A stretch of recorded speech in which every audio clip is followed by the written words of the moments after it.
මේ වීඩියෝ එක අපි ජල ද්‍රාව්‍යතාවය සම්බන්ධයෙන් දැන් වීඩියෝ එකක් අවසන් කරා ඉනෝගනික් කෙමිස්ට්‍රි යටතේ රිවිෂන් වීඩියෝ. එතකොට මේ දින රිවිෂන් වීඩියෝ එකේ ජල ද්‍රාව්‍යතාවය යටතේ තියෙන දෙවන වීඩියෝ එක. හරි. අපි අන්තිමට කතා කරා සිල්වගේ සහ ලෙඩ් වල හේලයිඩ් වල ජල ද්‍රාව්‍යතාවය තමයි අවසානයේට සාකච්ඡා කරලා තියෙන්නේ. එතකොට දැන් නෝට් එක පිළිවෙලට ඇවිල්ලා තිනවා සිල්ව ක්ලෝරයිඩ් සිල්ව හේලයිඩ්ස් වල කොහොමද ජල ද්‍රාව්‍යතාවය එන්නේ සහ ලෙඩ් වල හේලයිඩ් වල ජල ද්‍රාව්‍යතාවය කොහොමද එන්නේ කියලා අපි සාකච්ඡා කරා. රයිට් අපි ඊට පස්සේ කතා කරමු ඔබේගෝනි හයිඩ්‍රොක්සයිඩ් ගැන. ඊට පස්සේ එන්න ඕනේ එක. අතර ඔබේගෝනි හයිඩ්‍රොක්සයිඩ් ගත්තොත් පොතේ ඔබේගෝනි හයිඩ්‍රොක්සයිඩ් ඔයාලට මම SPD ගොනු තුනටම අදාළව කිව්වොත් එහෙම ඔක්කොම ඔයා මතක තියාගන්න ඕනි. හතක් තියෙනවා. ඔක්කොම හතක් තියෙනවා. S ගොනුව, P ගොනුව සහ D ගොනුව කියන හතම සාකච්ඡා කරොත් අපිට ඔබේගෝනි හයිඩ්‍රොක්සයිඩ් වලට ලියන්න ඕනේ මෙහෙම. මම මුලින්ම මේව ලියන්න. ඔබේගෝනි හයිඩ්‍රොක්සයිඩ්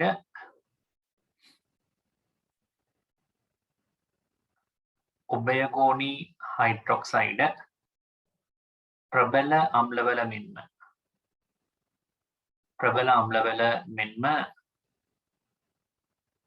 ප්‍රබල බෂ්මවලද දියවේ. ප්‍රබල බෂ්මවලද දියවේ. ඔන්නෝම එන්න ඕනේ. ඒතර ඔබේගෝනි හයිඩ්‍රොක්සයිඩ් ගත්තොත් ප්‍රබල අම්ලවල වගේම ප්‍රබල බෂ්මවලක් දිය වෙනවා. ඔක හොඳට මතක තියාගන්න. ප්‍රබල අම්ලවල වගේම ප්‍රබල බෂ්මවල දිය වෙනවා කියන එක. ඒතර මෙතනදී අපිට එන්නේ හයිඩ්‍රොක්සයිඩ් දිනවපොතේ අපිට කතා කරන්න බෙරිලියම්ගේ හයිඩ්‍රොක්සයිඩ් එක දෙනවා S ගොනුව. මෙයා S ගොනුව. ඊට පස්සේ බෙරිලියම් හයිඩ්‍රෝජන් පස්සේ ඇලුමිනියම් හයිඩ්‍රොක්සයිඩ් P ගොනුව.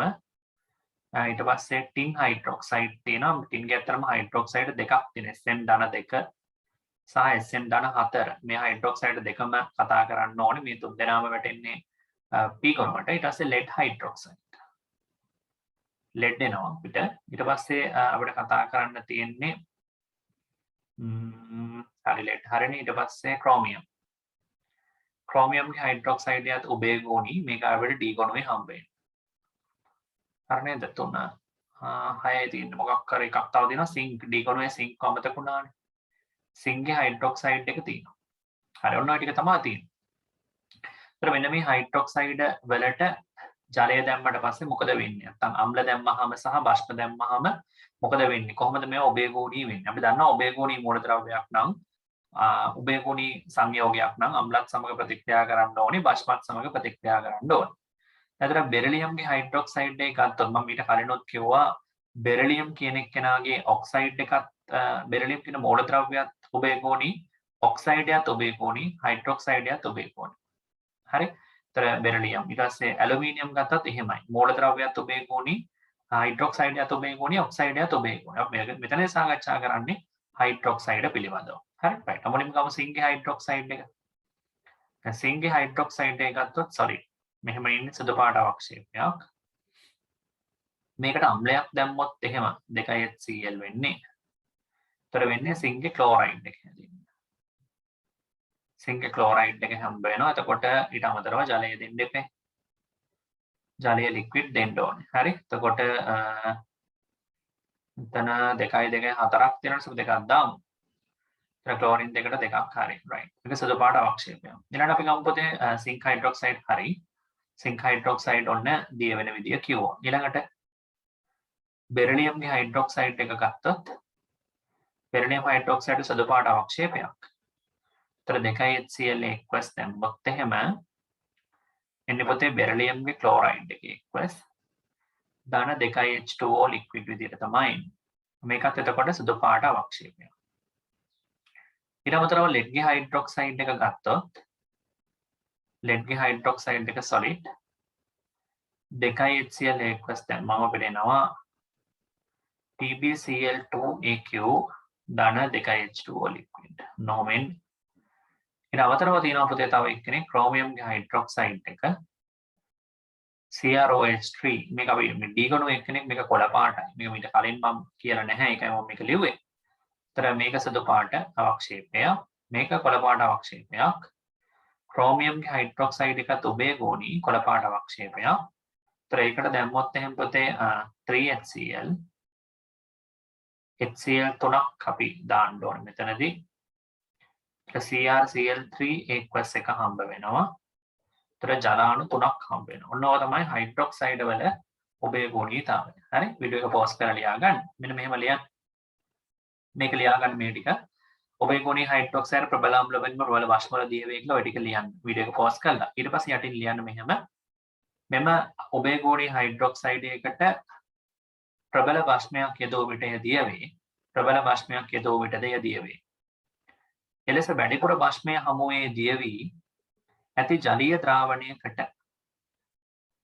අම්ලයක් යෙදුවහොත් වාෂ්මය උදාසීනකරණය වී නැවත හයිඩ්‍රොක්සයිඩය අවක්ෂේප වීම සිදු වේ. ආයෙ බලන්න බලන්න.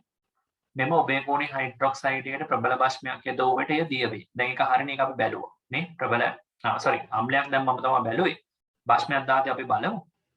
මුලින්ම ලියලා ඉන්න. ඔබේ ගුණී හයිඩ්‍රොක්සයිඩයට ප්‍රබල වාෂ්මයක් යෙදුව විට එය දිය වේ.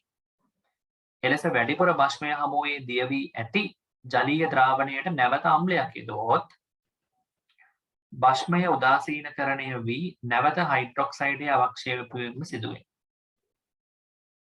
වාෂ්මය උදාසීනකරණය වී නැවත හයිඩ්‍රොක්සයිඩය අවක්ෂේප වීම සිදු වේ.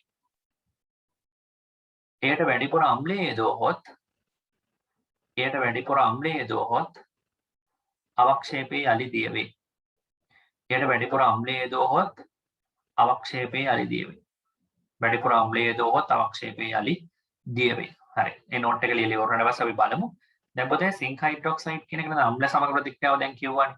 සුදු පාට අවක්ෂේපයක් තියෙන අම්ලයක් දැම්මම දිය වෙනවා. ඒ වගේම තමයි සිංක් හයිඩ්‍රොක්සයිඩ් කියන අවක්ෂේපයට අයි වාෂ්මයක් දැම්මොත් එහෙම අපි ගමුකෝ සෝඩියම් හයිඩ්‍රොක්සයිඩ් ගන්නකො. එතකොට මොකද වෙන්නේ? දැන් සුදු පාට අවක්ෂේපයක් තියෙන අවක්ෂේපයට වාෂ්මයක් දැම්මත් එයා පාරක් මොකද වෙන්න ඕන? මේ අම්ලත් එක්ක ප්‍රතික්‍රියා කරලා දිය වුණා වගේ වාෂ්මත් එක්කත් ප්‍රතික්‍රියා කරලා දිය වෙනවා හැදෙනවා Na2ZNO2+ ජල අණු දෙකක් හදන්න එපේ නේද? එතන දෙකක් දාමු. ඒතර aqueous ඔන්නෝමයි එතන ප්‍රතික්‍රියාව සිද්ධ වෙන්නේ. ඒතර හයිඩ්‍රොක්සයිඩයට වාෂ්මයක් දැම්ම ඕන දිය වෙනවා. අපි බලමු අම්ලයක් දැම්මහම මොකද වෙන්නේ කියලා දිය වෙච්ච එකට. මේ දින දිය වෙලා ලැබිච්ච ද්‍රාවණය. මේක ආවරණ ද්‍රාවණය. මේකට ආයි පාරක් අම්ලයක් දැම්මොත් මොකද වෙන්නේ? ආයි වාෂ්මය එනවා. මේ බලන්න. Na2ZNO2 aqueous.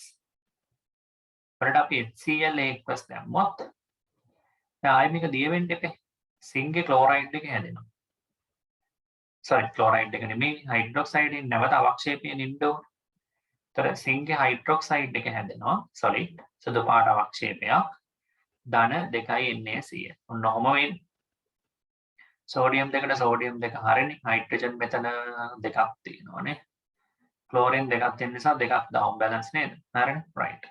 ඒතර සිංක් හයිඩ්‍රොක්සයිඩ් තමයි එකයි කිව්වේ. මේ ලැබෙන හයිඩ්‍රොක්සයිඩය අම්ලවල දිය වෙලා ජලීය ද්‍රාවණයක් ගන්න පුළුවන්. ඒ වගේම තමයි හයිඩ්‍රොක්සයිඩය භස්මයක දිය කරාට පස්සේ ලැබෙන ඔබේ ගුණී හයිඩ්‍රොක්සයිඩය භස්මයක දිය කරාට පස්සේ ලැබෙන ද්‍රාවණයට නැවතත් අම්ලයක් යෙදුවොතින් එහෙම අපිට නැවත අර සුදු පාට අවක්ෂේපයම ගන්න පුළුවන්. මේ ලැබිච්ච සුදු පාට අවක්ෂේපයම ආයි පාරක් අපිට හම්බ වෙනවා. මේක මතක තියාගන්න ඕනි. ඒක තමයි වැදගත්. දැන් ඒ වගේම තමයි අපි දන්නවා සිංක් හයිඩ්‍රොක්සයිඩ් HCl දැම්මහම සිංක් ක්ලෝරයිඩ් 2H2O එනවා. ඕන මේකත් එකපාරම ලියමු මෙතනට. ඕන මෙතන ලියන කෙලින්ම සිංක් හයිඩ්‍රොක්සයිඩ් කියලා. මේක සිංක් හයිඩ්‍රොක්සයිඩ් කළා සිංක් වලට මේ දෙන භාෂ්ම සමග ප්‍රතික්‍රියාව. මේ දෙන භාෂ්ම සමග ප්‍රතික්‍රියාව. හරි. ඊට පස්සේ මොකද වෙන්නේ?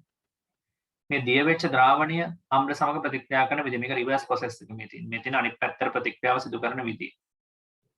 ඊට පස්සේ මේක අම්ල සමග ප්‍රතික්‍රියා කරන විදිහ අපි දන්නවා. සිංගේ හයිඩ්‍රොක්සයිඩ් අපි උඩ ලියලා තියෙනවා. සිංක් හයිඩ්‍රොක්සයිඩ් සොලිඩ් කියන එක අම්ල වලට දැම්මහම ආයි පාරක් මොකද වෙන්නේ? ඒක දිය වෙනවා. සිංගේ ක්ලෝරයිඩ් එක. දැන් අපි ලිව්වා ඒක උඩ. ධන 2යි ජලය දෙනවා ලික්විඩ්. ක්ලෝරින් දෙකට දෙකක් දානවා. හයිඩ්‍රජන් 2යි 2යි 4යි දෙවරක් 2 4යි. ඒතර ඔක්සිජන් 2 හරිනේ. රයිට් ඔන්න ඔහම වෙනවා. ඒතර මේක තමයි ඕවරෝල් අපිට සිංක් හයිඩ්‍රොක්සයිඩ් ගැන කියන්න තියෙන්නේ. මේ දෙන සමස්තයක් විදිහට සම්පූර්ණයෙන්ම සිංක් හයිඩ්‍රොක්සයිඩ් වල තියෙන ප්‍රතික්‍රියා ටික. හරිනේ? පැහැදිලි? රයිට්. මේ ටික ලියා ගන්න සිංක් හයිඩ්‍රොක්සයිඩ් වලට. ඊට පස්සේ අපි තව එකක් බලමුද? බෙරිලියම් හයිඩ්‍රොක්සයිඩ් වගේ එකක් බලමු තව. වීඩියෝ එක පොස් කරලා ලියන්න. මේ බෙරිලියම් හයිඩ්‍රොක්සයිඩ් උත් බලමු කොහොමද? දැන් බෙරිලියම් හයිඩ්‍රොක්සයිඩ් ගත්තොත් බෙරිලියම් හයිඩ්‍රොක්සයිඩ් සොලිඩ් එක තියෙන අවක්ෂේපය. මේක සුදු පාට අවක්ෂේපයක්නේ. මේක දැන් අපි මුලින්ම බාෂ්පයක් දැම්මොත් මොකද වෙන්නේ? සෝඩියම් හයිඩ්‍රොක්සයිඩ් වගේ එකක්. මේක දිය වෙනවා. දිය වෙලා මොකද්ද හැදෙන්නේ? Na2BeO2 aqueous එක හැදෙනවා. ඒතර ඊට අමතරව මොකද්ද හැදෙන්න ඕනේ? සෝඩියම් බෙරිලේට් එක ජලය හැදෙන්න ඕනේ. H2O එකේ ලික්විඩ් එක හැදෙන්න ඕනේ. එතකොට සෝඩියම් දෙකට දෙකක් දාමු. එතකොට බෙරිලියම් එකයි හරි ඔක්සිජන් 2යි 2යි 4ක් තියෙන්න ඕනේ. එතකොට මෙතනට අපි දෙකක් දාමු. හරිනේ ඔන්න ඔහොම වෙන්නේ. Na2BeO2 වෙනවා 2යි NaOH එක. හරි? සෝඩියම් දෙකක් එනවා නේද? හරිනේ. බෙරිලියම් එකයි ඔක්සිජන් 2යි 4යි උතර 2යි 2යි 4යි හයිඩ්‍රජන් 4යි බැලන්ස්. හරි මේ තියෙන්නේ බාෂ්මය සුදු පාට උභයගෝණීය හයිඩ්‍රොක්සයිඩ් එක බාෂ්මවල දිය කරගෙන කොහොමද අවර්ණ ද්‍රාවණයක් ගන්න. මේ තියෙන අවර්ණ ද්‍රාවණය ගන්න විදිහ. ඒතර ඒක ඒ ගත්ත අවර්ණ ද්‍රාවණයට අපිට පුළුවන් ආයි පාරක් අම්ලය එකතු කරන්න. එතකොට ආයි අවක්ෂේපය එන්න ඕනේ. බෙරිලියම්ගේ හයිඩ්‍රොක්සයිඩ් එක එන්න ඕනේ සොලිඩ් එක. හරි. සුදු පාට අවක්ෂේපයක් ආයි පාරක් අපිට හම්බ වෙනවා. එතකොට Na2BeO2 නිසා මෙතනට අපි දෙකක් දාගමු. එතකොට එන්න ඕන අනිත් පැත්තට මොකද සෝඩියම් ක්ලෝරයිඩ් NaCl දෙකක් දාමු බලන්න. එතකොට දෙකක් දාමු හරිද? බෙරිලියම් දෙකක් දාන්න ඕනේ නැද්ද? ඕනේ නැහැ නේද? බෙරිලියම් එකයි ඔක්සිජන් එතකොට මෙතනින් දෙකක් ඕනේ දෙකට දෙක හරි. හයිඩ්‍රජන් ක්ලෝරින් දෙකට දෙක හරි. හයිඩ්‍රජන් දෙකයි යනවා දෙකක් තියෙනවා. හරි. ඔය තියෙන්නේ දැන් තේරෙනවද? සුදු පාට අවක්ෂේපය එනවා ළමයි. එන සුදු පාට අවක්ෂේපයේ බෂ්ම හමුවේ දිය වෙලා අවර්ණ ද්‍රාවණයක් ගන්න පුළුවන්. ලැබෙන අවර්ණ ද්‍රාවණය ආයි පාරක් අම්ලවල දිය කරලා ආයි සුදු පාට අවක්ෂේපය ගන්න පුළුවන්. ඒක තමයි ඔය කියන්නේ. හරි? ඊට පස්සේ අපි කතා කරමු එකෙන් පස්සේ මේ අපි ආයි පාරක් බෙරිලියම් හයිඩ්‍රොක්සයිඩ් HCl එක අවක්ෂේපය උභයගෝණීය හයිඩ්‍රොක්සයිඩ් එක HCl සමප්‍රතික අපි කතා කරා මේක කලින්. මම මේ ආයි පාරක් එකට දෙන්නේ. එතකොට බෙරිලියම්ගේ ක්ලෝරයිඩ් BeCl2 වෙන්න එපා. මේක aqueous එකක්. ඒ වගේම ජලාණු දෙකක් එහෙම හැදෙන්නත් ඕන. හයිඩ්‍රජන් 4ක් එපා. 2 2 4යි ක්ලෝරින් 2යි. හරි. ඔන්න ඔය තියෙන බෙරිලියම් හයිඩ්‍රොක්සයිඩ් වල අපි කලින් ලිව්වා. මම මෙතන තියෙන උදාහරණ දෙකක් මේ ලිව්වේ. සිංක්ගේ හයිඩ්‍රොක්සයිඩ් එක කොහොමද අම්ල සමග ප්‍රතික්‍රියා කරන්නේ? ඒක දැන් මෙතනත් කිව්වා. මෙතනත් කිව්වා මේ තියෙන බෂ්ම සමග ප්‍රතික්‍රියා කරන විදිය. මේ තියෙන්නේ බෂ්මයක දිය වෙලා යන ජලීය ද්‍රාවණය ආයි පාරක් අම්ලය සමග ප්‍රතික්‍රියා කරන විදිය. ඒකට උදාහරණ දෙකක් කිව්වා. බෙරිලියම් හයිඩ්‍රොක්සයිඩ් උදාහරණයට ගත්තා. සිංක් හයිඩ්‍රොක්සයිඩ් උදාහරණ වලට ගත්තා. හරිනේ. දැන් හිතනවා පැහැදිලි ඇති කියලා. එකත් ලියා ගන්න. ඊළඟ පොඩි ප්‍රශ්නයක් ලියමුද? Q කියලා දාන්නකෝ. ප්‍රශ්නයක් ලියන්න. පහත් ද්‍රාවණ යුගල වශයෙන් පහත ද්‍රාවණ යුගල වශයෙන් හා රත් කිරීමෙන් යුගල වශයෙන් හා රත් කිරීමෙන් එකිනෙකින් වෙන් කර හඳුනා ගන්න. පහ ද්‍රාවණ යුගල වශයෙන් හා රත් කිරීමෙන් එකිනෙකින් වෙන් කර හඳුනා ගන්න. මම දෙන්නම් ද්‍රාවණ තුනක්. අපි ගමු පුතේ lead nitrate ගමුකෝ. PbNO3 twice කියලා ගමු lead nitrate. silver nitrate. HCl ඔහම තුන් දෙනෙක් ඉන්නවා. හරි? මේගොල්ලෝ යුගල වශයෙන් හා රත් කිරීමෙන් යුගලයක් වශයෙන් ඒ කියන්නේ කපල් එකක් විදිහට මික්ස් කරලා හා අවශ්‍ය නම් රත් කරලා කොහොමද වෙන් කර හඳුනා ගන්න කියලා තමයි අහන්නේ. ඒතර මේ වගේ වෙලාවට අපි කොහොමද අපි කරන්නේ ටේබල් එකක් අඳලා බලමු නේද? අපි ගමු එහෙම lead nitrate එකකට ඊටසේ silver nitrate ඊළඟ එක අනිතර HCl දාමු. හරි? මේ පැත්තට ගමු ඔය උදාහරණ තුනම. lead nitrate silver nitrate සමග HCl ඔහම ගමු. හරි right. දැන් එතකොට lead nitrate ප්‍රතික්‍රියා කරන්නේ නැහැ. ප්‍රතික්‍රියා නැති ඒවා අපි ඉරක් ගහමුද? ඉරක් ගහමුනේ. දැන් බලමු මොකද වෙන්නේ කියලා මෙතන. lead nitrate silver nitrate කියන එක නැත ප්‍රතික්‍රියාවක් නැහැ. nitrate ප්‍රතික්‍රියා කරන්නේ නැහැ නේ. lead silverත් එක්කත් ප්‍රතික්‍රියාවක් නැහැ. lead nitrate එක්ක HCl ගත්තොත් එහෙම සුදු පාට අවක්ෂේපයක් එනවා PbCl2 solid. මේක සුදු පාට අවක්ෂේපයක්. හොඳයි. මේක අපි කියන්නේ සුදු පාට අවක්ෂේපයක් කියන්නේ. හරිද? ඊට පස්සේ silver nitrate lead nitrate අතර ආය ප්‍රතික්‍රියාවක් නැහැ. selenite AgCl AgCl අවක්ෂේප වෙනවා solid එක. මේක සුදු පාට අවක්ෂේප. ඊට අවසර lead nitrate HCl ගත්තොත් මෙතනත් අපිට එනවා PbCl2 සුදු පාට අවක්ෂේපයක් කියනවා. selenite එක ගත්තොත් මෙතනත් අපිට AgCl solid සුදු පාට අවක්ෂේපයක් කියනවා. දැන් බැලුවම පේනවා ද්‍රාවණ යුගල් වශයෙන් මිශ්‍ර කරගෙන යනකොට දැන් අපි හිතමුකෝ අපි අතේ තිබිලා තියෙන lead nitrate කියලා. ඉතුරු ද්‍රාවණ මෙහෙම තියෙනවානේ පරීක්ෂණ නල 3ක්. හරි. දැන් පරීක්ෂණ නල 3ක් තියෙනවා. මේකෙන් අපි අහඹු ලෙස එකක් ගන්නවා කියලා හිතන්නකෝ. ඔයා හිතන්නකෝ අහඹු ලෙස ගත් එක lead nitrate කියලා හිතන්න. ඔයා අහඹු ලෙස ගත්තේ lead nitrate නම් ඔයා ඉතිරි ද්‍රාවණ දෙකට වෙන වෙනම එකතු කරගෙන යනකොට මේක නම් එකපාරක් සුදු අවක්ෂේපයක් වෙනවා. lead nitrate එක කියන්නේ ඉතුරු එකට දාන්නේ sorry මෙතන එක සුදු අවක්ෂේපයක් වෙනවා. හරිද? lead nitrate එක selenite වලට දාන්න selenite වලට දානට නිරීක්ෂණයක් නැහැ. හැබැයි lead nitrate එක HCl වලට දානකොට මොකද වෙන්නේ සුදු අවක්ෂේපයක් වෙනවා. ඔන්න දැන් ඔයා අතට අරන් තියෙන්නේ ඔයා අතට අරගෙන තියෙන lead nitrate ද්‍රාවණය නම් ඔයා ඉතුරු දෙන්නට දාගෙන යනකොට මොකද වෙන්නේ? එකකින් මුකුත් වෙන්නේ නැහැ එකකින් සුදු අවක්ෂේපයක් වෙනවා. ඔන්න lead nitrate අතර ගත්තොත් වෙන විදියට. ඒතර එක හරියනේ. ඒ වගේම අපිට ගන්න පුළුවන් මේ අපි හිතමුකෝ මේ ඔය අතර අරගෙන තියෙන selenite කියලා හිතන්න.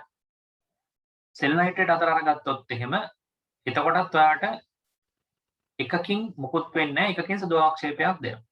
ඒතර ඒකෙන් අතරම අඳුර ගන්න බෑ නේද? BC අපි හිතමුකෝ ඒ කියන්නේ lead nitrate කියලා හිතන්නකෝ. මෙයා හිතන්න selenite කියලා.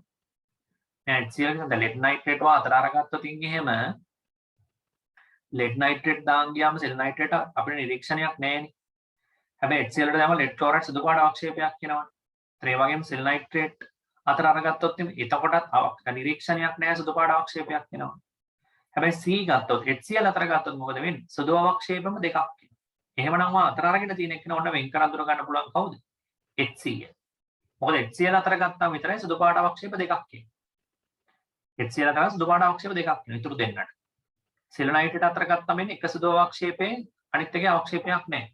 lead nitrate අතර ගත්තාම මොකද වෙන්නේ? lead nitrate අතර ගත්තාම සුදු පාට අවක්ෂේපයක් එනවා. ආය නිරීක්ෂණ දෙකක් නැහැ. ඔකනේ කතන්දරේ. එහෙමනම් HCl වෙන් කර අඳුර ගන්න බැරිද? අපිට HCl වෙන් කර අඳුර ගන්න පුළුවන්. ඔන්න HCl අඳුර ගන්නවා. දැන් මේ දෙක හරියන්නේ. එහෙමනම් ඉතුරු වෙන දෙන්න කවුද? එක්කෙනෙක් lead nitrate අනිත් එක්කෙනා selenite. මොකද කරන්නේ? අපි selenite රත් කරලා බලනවා. දැන් අපි දන්නවනේ දෙන්න කවුද කියලා. දැන් අවක්ෂේප දෙකක් ඇවිල්ලා තියෙනවා. අවක්ෂේප දෙක රත් කරනවා. රත් කරාම selenite රත් කරාට මුකුත් වෙන්නේ නැහැ. මම ගිය සතියේ කරා අන්තිම ජල ද්‍රවතාව වීඩියෝ එකේදී ඔකේ මේ විස්තරේ වියෝජන ප්‍රතික්‍රියා lead වල lead chloride ඉදිකටු අවක්ෂේපයක් ඒක රත් කරනකොට දිය වෙනවා සිසිල් වෙනකොට නැවත අවක්ෂේප වෙනවා. ඒත් අපිට රත් කරන්න පුළුවන් නේ. රත් කළා අපිට බලන්න පුළුවන් කවුද දිය වෙන්නේ. එතකොට lead chloride, lead nitrate, lead chloride හැදෙන කෙනා දිය වෙනවා. ඒත් ඒකෙන් තමයි මේක අඳුර ගන්න පුළුවන්කම ලැබෙන්නේ. හරිනේ?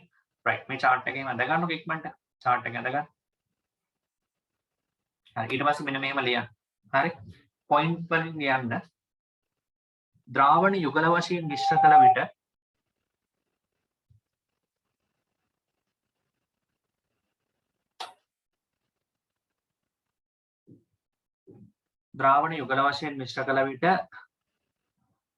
ද්‍රාවණ යුගල වශයෙන් මිශ්‍ර කළ විට ඉතිරි ද්‍රාවණ දෙකම සමග අවක්ෂේප සාධන්නේ HCl විය යුතුය.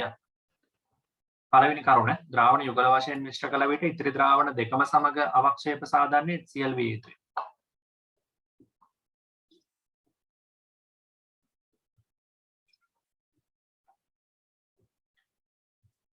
දෙවෙනි එක එම ලැබෙන අවක්ෂේප දෙක වෙන වෙනම තාපගත කළ විට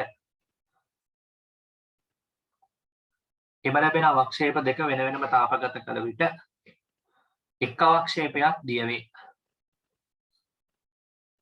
හරි මුලින්ම ලියන්න ඕන ද්‍රාවණ යුගල වශයෙන් මිශ්‍ර කළ විට ඉතිරි ද්‍රාවණ දෙකම සමග අවක්ෂේපයක් සාධන්නේ HCl විය යුතුය. මේක හරියට HCl අඳුරගත්තා. ඊට පස්සේ එම ලැබෙන අවක්ෂේප දෙක වෙන වෙනම තාපගත කළ විට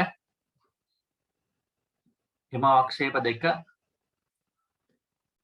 වෙන වෙනම තාපගත කළ විට එක් අවක්ෂේපයක් දිය වේ. වෙන වෙනම තාපගත කළ විට එක් අවක්ෂේපයක් දිය වේ. එය lead chloride විය යුතුය.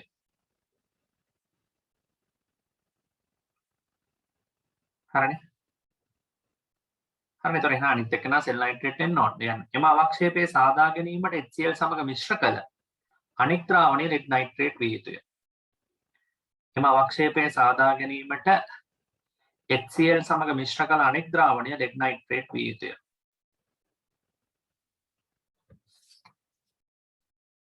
මේ අණු ඉතිරි ද්‍රාවණය සෙල් නයිට්‍රේට් විය යුතුය. මේ අණු ඉතිරි ද්‍රාවණය සෙල් නයිට්‍රේට් විය යුතුය. ඉතිරි ද්‍රාවණය සෙල් නයිට්‍රේට් විය යුතුය. හරිනේ. අපි යමු ඊළඟට පොතේ දෙවෙනි කාරණාවට දෙවෙනි ප්‍රශ්නට යමු. දෙවෙනි ප්‍රශ්නේ කියෝ කියලා දාන්න. දෙවෙනි එක. පහත් ද්‍රාවණ යුගල වශයෙන් මිශ්‍ර කිරීමෙන් හා තනු HNO3 යෙදීමෙන්. යුගල වශයෙන් මිශ්‍ර කරන්න. යුගල වශයෙන් මිශ්‍ර කිරීම හා තනුක HNO3 යෙදීම. යුගල වශයෙන් මිශ්‍ර කිරීම හා තනුක HNO3 යෙදීමෙන් හරි අඳුර ගන්න. යුගල වශයෙන් මිශ්‍ර කිරීම හා තනුක HNO3 යෙදීමෙන් එකිනෙකින් වෙන් කර හඳුනා ගන්න කියලා කියන්නේ. ප්‍රපතේ ද්‍රාවණ තුන ඉන්න මෙහෙම එක සෝඩියම් සල්ෆේට් දෙක සෝඩියම් කාබනේට් තුන බේරියම් ක්ලෝරයිඩ් මෙන්න තුන් දෙනා. සෝඩියම් සල්ෆේට් ඉන්නවා සෝඩියම් කාබනේට් ඉන්නවා බේරියම් ක්ලෝරයිඩ් ඉන්නවා. ඔන්න තුන් දෙනා. හරි. දැන් මෙතන අපි පොඩ්ඩක් මේ තනුක HNO3 දැම්මහම මොකද වෙන්නේ කියන එක චුට්ටක් මතක තියාගන්න. මේ යුගල වශයෙන් මිශ්‍ර කිරීම කියන කාරණාවට බලන්න කලින් අපි චුට්ටක් මෙහෙම ලියලිමු. මේකේ කාබනේට ගැන දැනගන්න පොඩි කාරණාවක් තියෙනවා. දැන් සාමාන්‍යයෙන් දිය වෙන්නේ නැති කාබනේට අපි මුලින්ම කාබනේට කතා කරන් ඉමුකෝ. ඇමෝනියම් කාබනේටුයි ලිතියම්ගේ කාබනේටයි හැරුණාම ඉතිරි කාබනේට සියල්ලම ජලයේ දිය වෙනවා. ඒ කියන්නේ මේ පළවෙනි කාණ්ඩේ. අපි පොඩ ලියලිමු. මුලින්ම අපි ලියමු මෙහෙම. ඇමෝනියම්ගේ කාබනේට්. ඇමෝනියම් කාබනේට් හා ලිතියම් කාබනේට් හැර.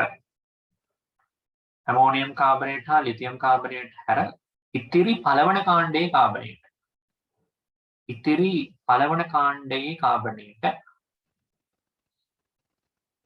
ඉතිරි පළවෙනි කාණ්ඩයේ කාබනේට හරි ජලයේ දිය වේ. ඉතිරි පළවන කාණ්ඩයේ කාබනේට ජලයේ දිය වේ. හරි රයිට් ඒක මතක තියාගන්න. අනිකුත් සියලුම කාබනේට ඔක්කොම කාබනේට කොහෙ තිබ්බත් කාබනේට අවක්ෂේප. හොඳේ. ඒතර ලේසියිනේ පාඩම් කරන්න. යන්න එක දෙවෙනි කාණ්ඩේ D ගොනුවේ ඔක්කොම. අනිකුත්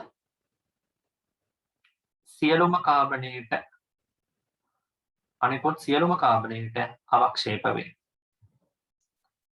අනිකුත් සියලුම කාබනේට අවක්ෂේප වේ. හරි හොඳට මතක තියාගන්න. right. ඊළඟට පොතේ එනවා සල්ෆේට් අවක්ෂේප තියෙන සල්ෆේටයක් තියෙනවනේ මෙතනනේ. සල්ෆේට් අවක්ෂේප තියෙන සම්පූර්ණයෙන්ම 6යි. සල්ෆේට් අවක්ෂේප තියෙන්නේ 6යි. මොනවද 6? අපි ඔය 6 ලියමු. එක තමයි දෙවෙනි කාණ්ඩයේ අවක්ෂේප තියෙනවනේ කැල්සියම්ගේ සල්ෆේට් එක. ස්ට්‍රොන්ටියම්ගේ සල්ෆේට් එක. බේරියම්ගේ සල්ෆේට් එක.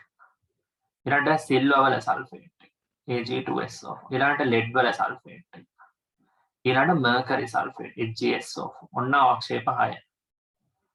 සල්ෆේට් වල තියෙන පොතේ අවක්ෂේප 6ක් සම්පූර්ණ වශයෙන්. හොඳේ. ඔන්න ඔය ටික මතක තියාගත්තා නම් ඇති.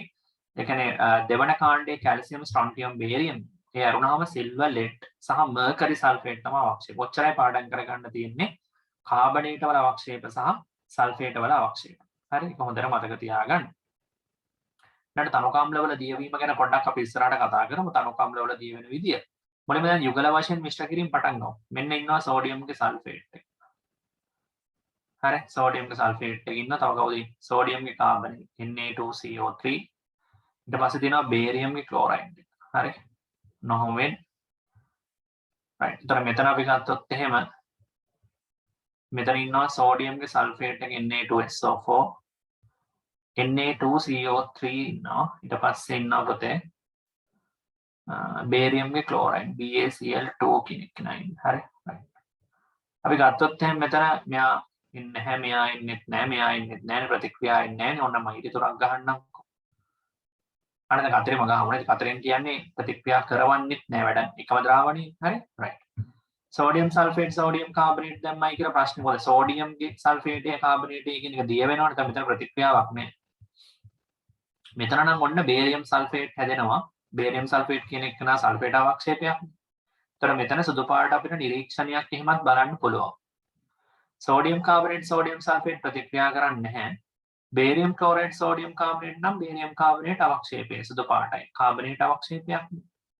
සුදු පාට අවක්ෂේපය. බේරියම් ක්ලෝරයිඩ් සෝඩියම් සල්ෆේට් ආයි පාරක් මොකද වෙන්නේ? බේරියම්ගේ සල්ෆේට් එනවා සුදු පාට අවක්ෂේපයක්. හොඳයි. බේරියම්ගේ සල්ෆේට් එනවා සුදු පාට අවක්ෂේපයක් අපිට බලන්න පුළුවන්. බේරියම් මෙතනත් එන්න සුදු පාට අවක්ෂේපයක් එනවා බේරියම් කාබනේට් සොලිඩ් සුදු. දැන් යුගල වශයෙන් මිශ්‍ර කරගෙන යන කොටස් පොතේ අපිට කියන්න තියෙන දැන් සෝඩියම් දාර වගේම තමයි හොඳ. මෙහෙම පරීක්ෂණ වල තුනක් තියෙනවා. ඔය එක්කෙනෙක් අරගෙන අනිත් ඒවාට මිශ්‍ර කරගෙන යනකොට සෝඩියම් සල්ෆේට් ගත්තොත් අවක්ෂේපයක් නැහැ. අවක්ෂේපයක් මෙතන නැහැ. අවක්ෂේපයක් තියෙනවා. එකකින් අවක්ෂේපයක් එනවා අනිත් එකකින් නිරීක්ෂණයක් නැහැ. සෝඩියම් කාබනේට් වලත් එහෙමයි. එකකින් අවක්ෂේපයක් එනවා අනිත් එකකින් නිරීක්ෂණයක් නැහැ. හැබැයි බේරියම් ක්ලෝරයිඩ් ගත්තොත් එහෙම දෙකෙන් එන්නේ අවක්ෂේප දෙකක්. බේරියම් ක්ලෝරයිඩ් ගත්තොත් එහෙම අවක්ෂේප දෙකක්. හොඳට මතක තියාගන්න. බේරියම් ක්ලෝරයිඩ් ගත්තොත් අවක්ෂේප අපිට දෙකක් හම්බ වෙනවා. හරි? ඒතර එහෙමනම් අතේ තියෙන බේරියම් ක්ලෝරයිඩ් කියලා අඳුර ගන්න පුළුවන් නේ. මේක මතක තියාගන්න එපා. බේරියම් ක්ලෝරයිඩ් දැම්මම අතේ තියෙන එහෙමනම් අනිවාර්යෙන් බේරියම් ක්ලෝරයිඩ්. මොකද දෙකක් මේ ඊටු දෙන්නටම අවක්ෂේප වෙනවා. හරි. ඒතර දැන් අවක්ෂේප දෙකක් දැන් තියෙනවා. දැන් බේරියම් ක්ලෝරයිඩ් අඳුරගෙන තියෙන්නේ. බේරියම් ක්ලෝරයිඩ් අඳුරගෙන තියෙනවා. ඊට අමතරව දැන් අවක්ෂේප දෙකක් තියෙනවා. අවක්ෂේප දෙක ගත්තොත් ඉන්නේ එහෙම මෙන්න මෙහෙම අවක්ෂේප දෙකක් තියෙනවා. එක අවක්ෂේපයක් බේරියම්ගේ කාබනේට් එක. අනිත් අවක්ෂේපය බේරියම්ගේ සල්ෆේට්. මම දැන් ඉස්සරහා ප්‍රශ්නකදී අපි සාකච්ඡා කරමු ටියුට් එකේ ප්‍රශ්න සාකච්ඡා කරනකොට මම මේක කියන්න. කාබනේට පුතේ කාබනේට තියෙන තැනට තනු කම්ලයක් එකතු කරනකොට HNO3 වගේ එක දිය වෙනවා. දැන් මේ ඉස්සරහට කරනවා. ඒතර මම ඒක පැහැදිලි කරන්නම්. කාබනේටයකට අම්ලයක් එකතු කරනකොට කාබනේටය දිය වෙනවා. කාබනේටයට අම්ලයක් එකතු කරනකොට කාබන් ඩයොක්සයිඩ් වායුව පිට වෙනවා. එතකොට මේක දිය වෙලා යනවා. හැබැයි සල්ෆේටය තනු කම්ලයක් දැම්මට දිය වෙන්නේ නැහැ. එහෙමනම් අපිට තනුකෙච්චNO3 පාවිච්චි කරලා අඳුර ගන්න පුළුවන් කාබනේටය ලබා දුන්නේ කවුද? Sodium carbonate. ඒතර අඳුර ගන්න පුළුවන් අවක්ෂේපය දිය වෙනවා. අම්ලය එකතු කරාම අවක්ෂේපය දිය වෙනවා නම් සෝඩියම් කාබනේට්. බේරියම් කාබනේට් අවක්ෂේපය තමයි දිය වෙන්නේ. එහෙනම් ඒක තිබුණේ සෝඩියම් කාබනේට් ද්‍රාවණය අඳුර ගන්න පුළුවන්. බේරියම් සල්ෆේට් ගත්තොත් ඒක දිය වෙන්නේ නැහැ. ඒතර ඔන්නෝමයි අඳුර ගන්න. හරි නේද? රයිට් ඔය ටික ලියා ගන්න මොලේ. ඊට පස්සේ මෙහෙම ලියන්න. ද්‍රාවණ යුගල වශයෙන් මිශ්‍ර කළ විට ඉතිරි ද්‍රාවණ දෙකම සමග අවක්ෂේප සාදන්නේ. ඉතිරි ද්‍රාවණ දෙකම සමග අවක්ෂේප සාදන්නේ බේරියම් ක්ලෝරයිඩ් වේ. ඉතිරි ද්‍රාවණ දෙකම සමග අවක්ෂේප සාදන්නේ බේරියම් ක්ලෝරයිඩ් වේ. එම අවක්ෂේප දෙකට වෙන වෙනම තනුකෙච්චNO3 යෙදූ විට එම අවක්ෂේප දෙකට වෙන වෙනම තනුකෙච්චNO3 යෙදූ විට එක් අවක්ෂේපයක් දිය වේ. එම අවක්ෂේප දෙකට වෙන වෙනම තනුකෙච්චNO3 යෙදූ විට එක් අවක්ෂේපයක් දිය වේ. එය බේරියම් කාබනේට් වේ යුතුය. එය බේරියම් කාබනේට් වේ යුතුය. එම දියවන අවක්ෂේපයේ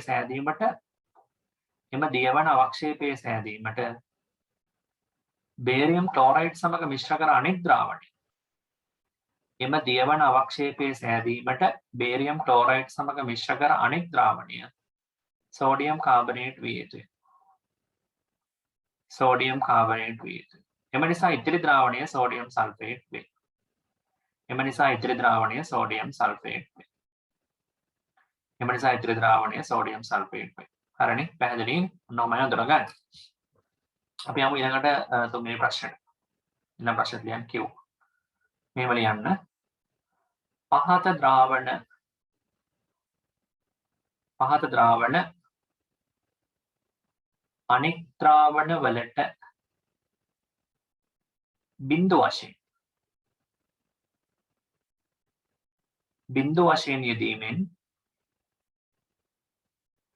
වෙන් කර හඳුනා ගන්න. දැන් බිඳු වශයෙන් යදනවා කියන්නේ මොකද? ඔබේ ගුණී රසායනය තමයි. බිඳු වශයෙන් යදනවා කියන්නේ ඔබේ ගුණී මූලද්‍රව්‍ය රසායනය. හරි. දැන් මම ඔයාලට දෙනවා සිංක නයිට්‍රේට්. ඊට පස්සේ සෝඩියම් කාබනේට් Na2CO3 සහ බේරියම් හයිඩ්‍රොක්සයිඩ්. ඔන්න ඔය දෙක ගන්නකො. සිංක් නයිට්‍රේට් අරගෙන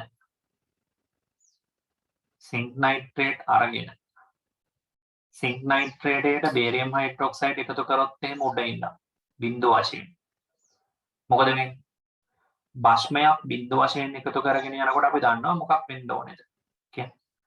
සිංක් නයිට්‍රේටයට බස්මය බිඳුව වශයෙන් එකතු කරගෙන යනකොට බේරියම් හයිඩ්‍රොක්සයිඩ් එක හරි බේරියම් හයිඩ්‍රොක්සයිඩ් එක්වස්නේ. ඒතර සිංක් හයිඩ්‍රොක්සයිඩ් අවක්ෂේප වෙනවා. අපි දන්නවනේ බේගෝනි හයිඩ්‍රොක්සයිඩ් එක මේ අවක්ෂේප වෙනවා. ධන බේරියම් නයිට්‍රේට්.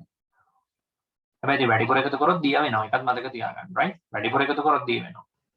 මේක අනිත් පැත්තට කරොත් එහෙනම් මොකද වෙන්නේ? බේරියම් හයිඩ්‍රොක්සයිඩ් ඉන්නවා සාම්පල් එකේ. හොඳට බලන්න. දැන් කතන්දරේ වෙනස්. බේරියම් හයිඩ්‍රොක්සයිඩ් සාම්පල් එකේ ඉන්නවා. දැන් මම බිඳුව වශයෙන් එකතු කරනවා කියලා හිතන්නකෝ සිංක් නයිට්‍රේට්. ඒතර මේක බිඳුව වශයෙන් එකතු කරාම අපිට අවක්ෂේපයක් දකින්න හම්බ වෙන්නේ නැහැ. ඇයි ඒ? දැන් මෙතන බස්මය චුට්ටක් එකතු කරන්නේ. බස්මය චුට්ටක් තින්ද තමයි අවක්ෂේපය හැදෙන්නේ. බස්මය වැඩිපුර එකතු කරනකොට දිය වෙනවා. ඒක ඔබේගෝනී මූලද්‍රව්‍යයක තමයි මතක තියාගන්න ඕන දේ තමයි වැඩිපුර බස්මය හිටියොත් එහෙනම් මොකද වෙන්නේ? වැඩිපුර බස්මය හිටිය ගමන් වෙන්නේ දිය වෙලා යනවා අවක්ෂේපය. එහෙමනම් මේ අනිත් පැත්තේදී කොහොමත් වෙලා තියෙන්නේ වැඩිපුර අවක්ෂේපය තියෙන්නේ. වැඩිපුර බස්මය තියෙන්නේ. ඒතර වැඩිපුර බස්මය තියෙන තැනකට අපි දන්නවා සිංක් නයිට්‍රේට් එකතු කරගෙන ගියොත් බස්මය ගොඩාක් තියෙනවානේ.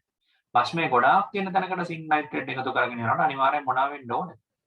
බස්මය ගොඩාක් තියෙන තැනකට සිංක් නයිට්‍රේට් එකතු කරගෙන යනකොට අනිවාර්යෙන්ම හැදෙන අවක්ෂේපය මොනවා වෙන්න ඕනේ? අවක්ෂේපයක් හැදෙන්න බෑ. මොකද බස්මය වැඩි නිසා කොහොමද දිය වෙලාම තමයි එන්නේ. අපිට අවක්ෂේපයක් දකින්න හම්බ වෙන්නේ නැහැ. ඒතර එතන වෙන්නේ මෙන්න මෙහෙමයි. දැන් සිංක් එතකොට නයිට්‍රේටය සිංක් නයිට්‍රේටය සිංක් නයිට්‍රේටය බේරියම් හයිඩ්‍රොක්සයිඩ් වැඩිපුර ඉන්න එක්කනම එකතු කරන්න. මෙතන වැඩිපුරනේ. මෙතනදී මතක තියාගන්න මෙතන අපි ලියමු. මෙතන ඉන්නේ බේරියම් හයිඩ්‍රොක්සයිඩ් එකතු කරන්න බිඳුව වශයෙන්. මෙතන බිඳුව වශයෙන් එකතු කරන්න, right? ඒතර මෙතන බිඳුව වශයෙන් එකතු කරන්නේ. ඒතර මේක වැඩිපුර එකතු කරන්න. එතකොට මොකද වෙන්නේ? සිංක් නයිට්‍රේට් උයි බේරියම් හයිඩ්‍රොක්සයිඩ් එකතු කරාට පස්සේ කෙලින්ම සෝඩියම් බෙරිලේට් බේරියම් හයිඩ්‍රොක්සයිඩ් කරන BaN ඕනනේ. එතකොට බේරියම් සිංකේට් මේක හැදෙන්නේ කොහොමද? බේරියම්ගේ ඔක්සයිඩ් එක දාන සිංකේ ඔක්සයිඩ් එක. කොහොමද හැදෙන්නේ? එතකොට තමයි බේරියම් සිංකේට් එන්නේ ධන 2යි ජලය. හයිඩ්‍රජන් 4යි 2ක් ඉන්නවා. බේරියම් 2ක්. හයිඩ්‍රජන් 4ක් ඕන නේද? එතකොට බේරියම් උත් එහෙමනම් 2ක් දාන්න වෙනවනේ.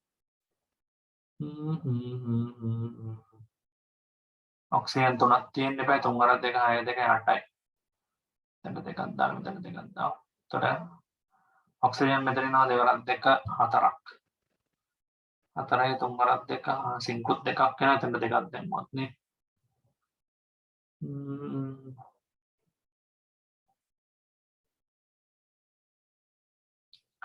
ඒක මෙහෙම බලමු. බේරියම් සල මෙතන H2O නයිට්‍රේට් 2ක් ආවනේ. එතකොට මේක තව එක්කෙනෙක් හැදෙන්න ඕනේ.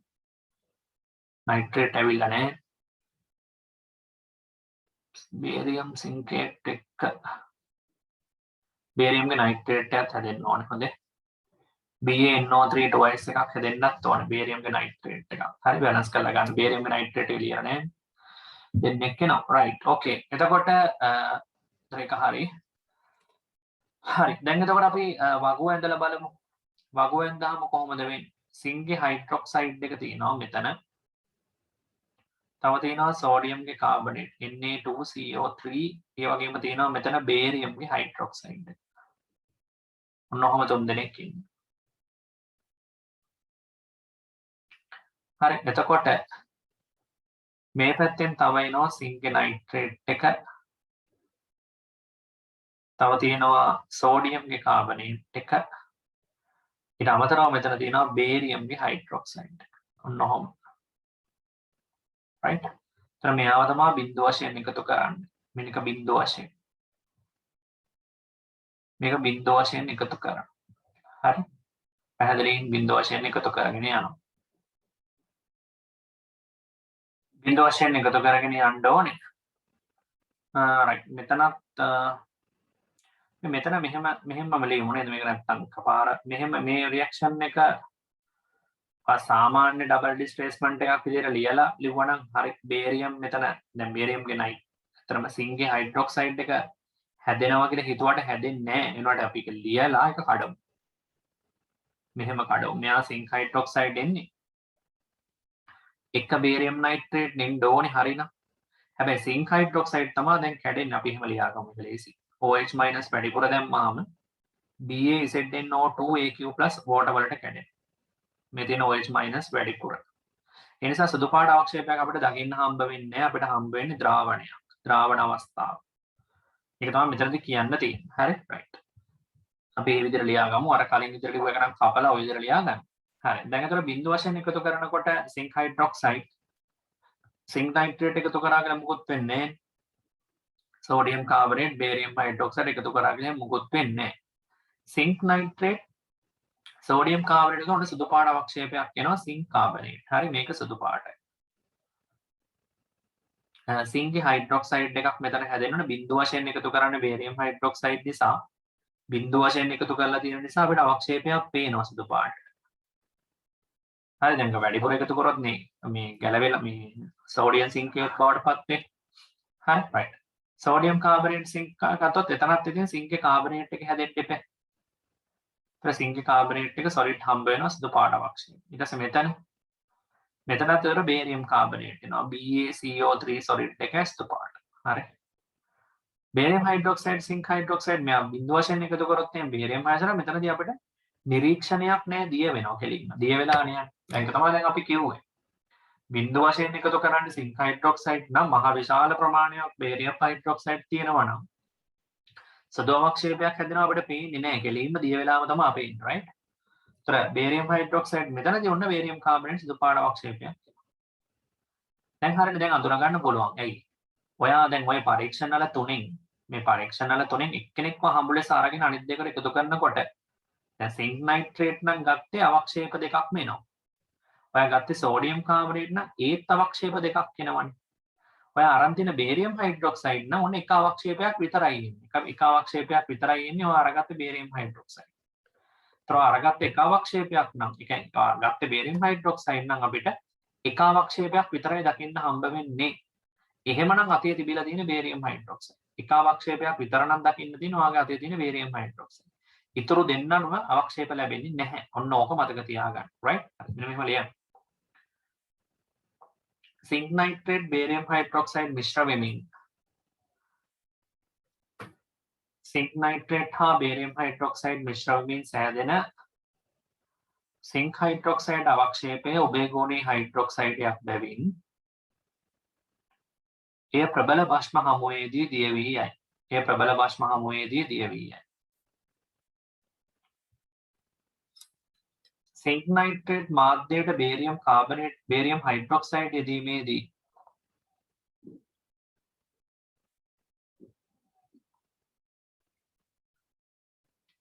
සිංක් නයිට්‍රේට් මාධ්‍යයට බේරියම් හයිඩ්‍රොක්සයිඩ් යෙදීමේදී බහුතර මාධ්‍ය සිංක් නයිට්‍රේට් බැවින් බහුතර මාධ්‍ය සිංක් නයිට්‍රේට් බැවින් බහුතර මාධ්‍ය සිංක් නයිට්‍රේට් බැවින් සිංක් හයිඩ්‍රොක්සයිඩ් පැවතුනද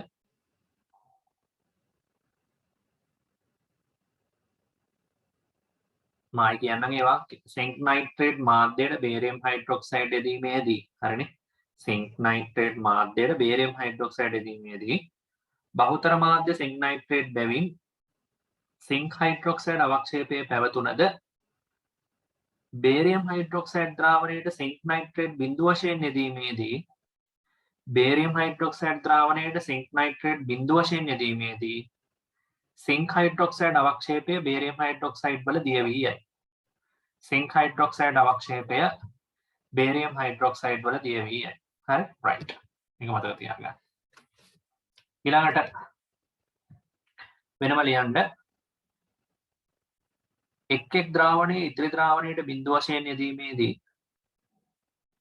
එක් ද්‍රාවණය ඉතිරි ද්‍රාවණයට බිඳු වශයෙන් යෙදීමේදී එක් අවස්ථාවකදී පමණක් අවක්ෂේපය ඇතිවන්නේ නම් එක් අවස්ථාවකදී පමණක් අවක්ෂේපය ඇතිවන්නේ නම්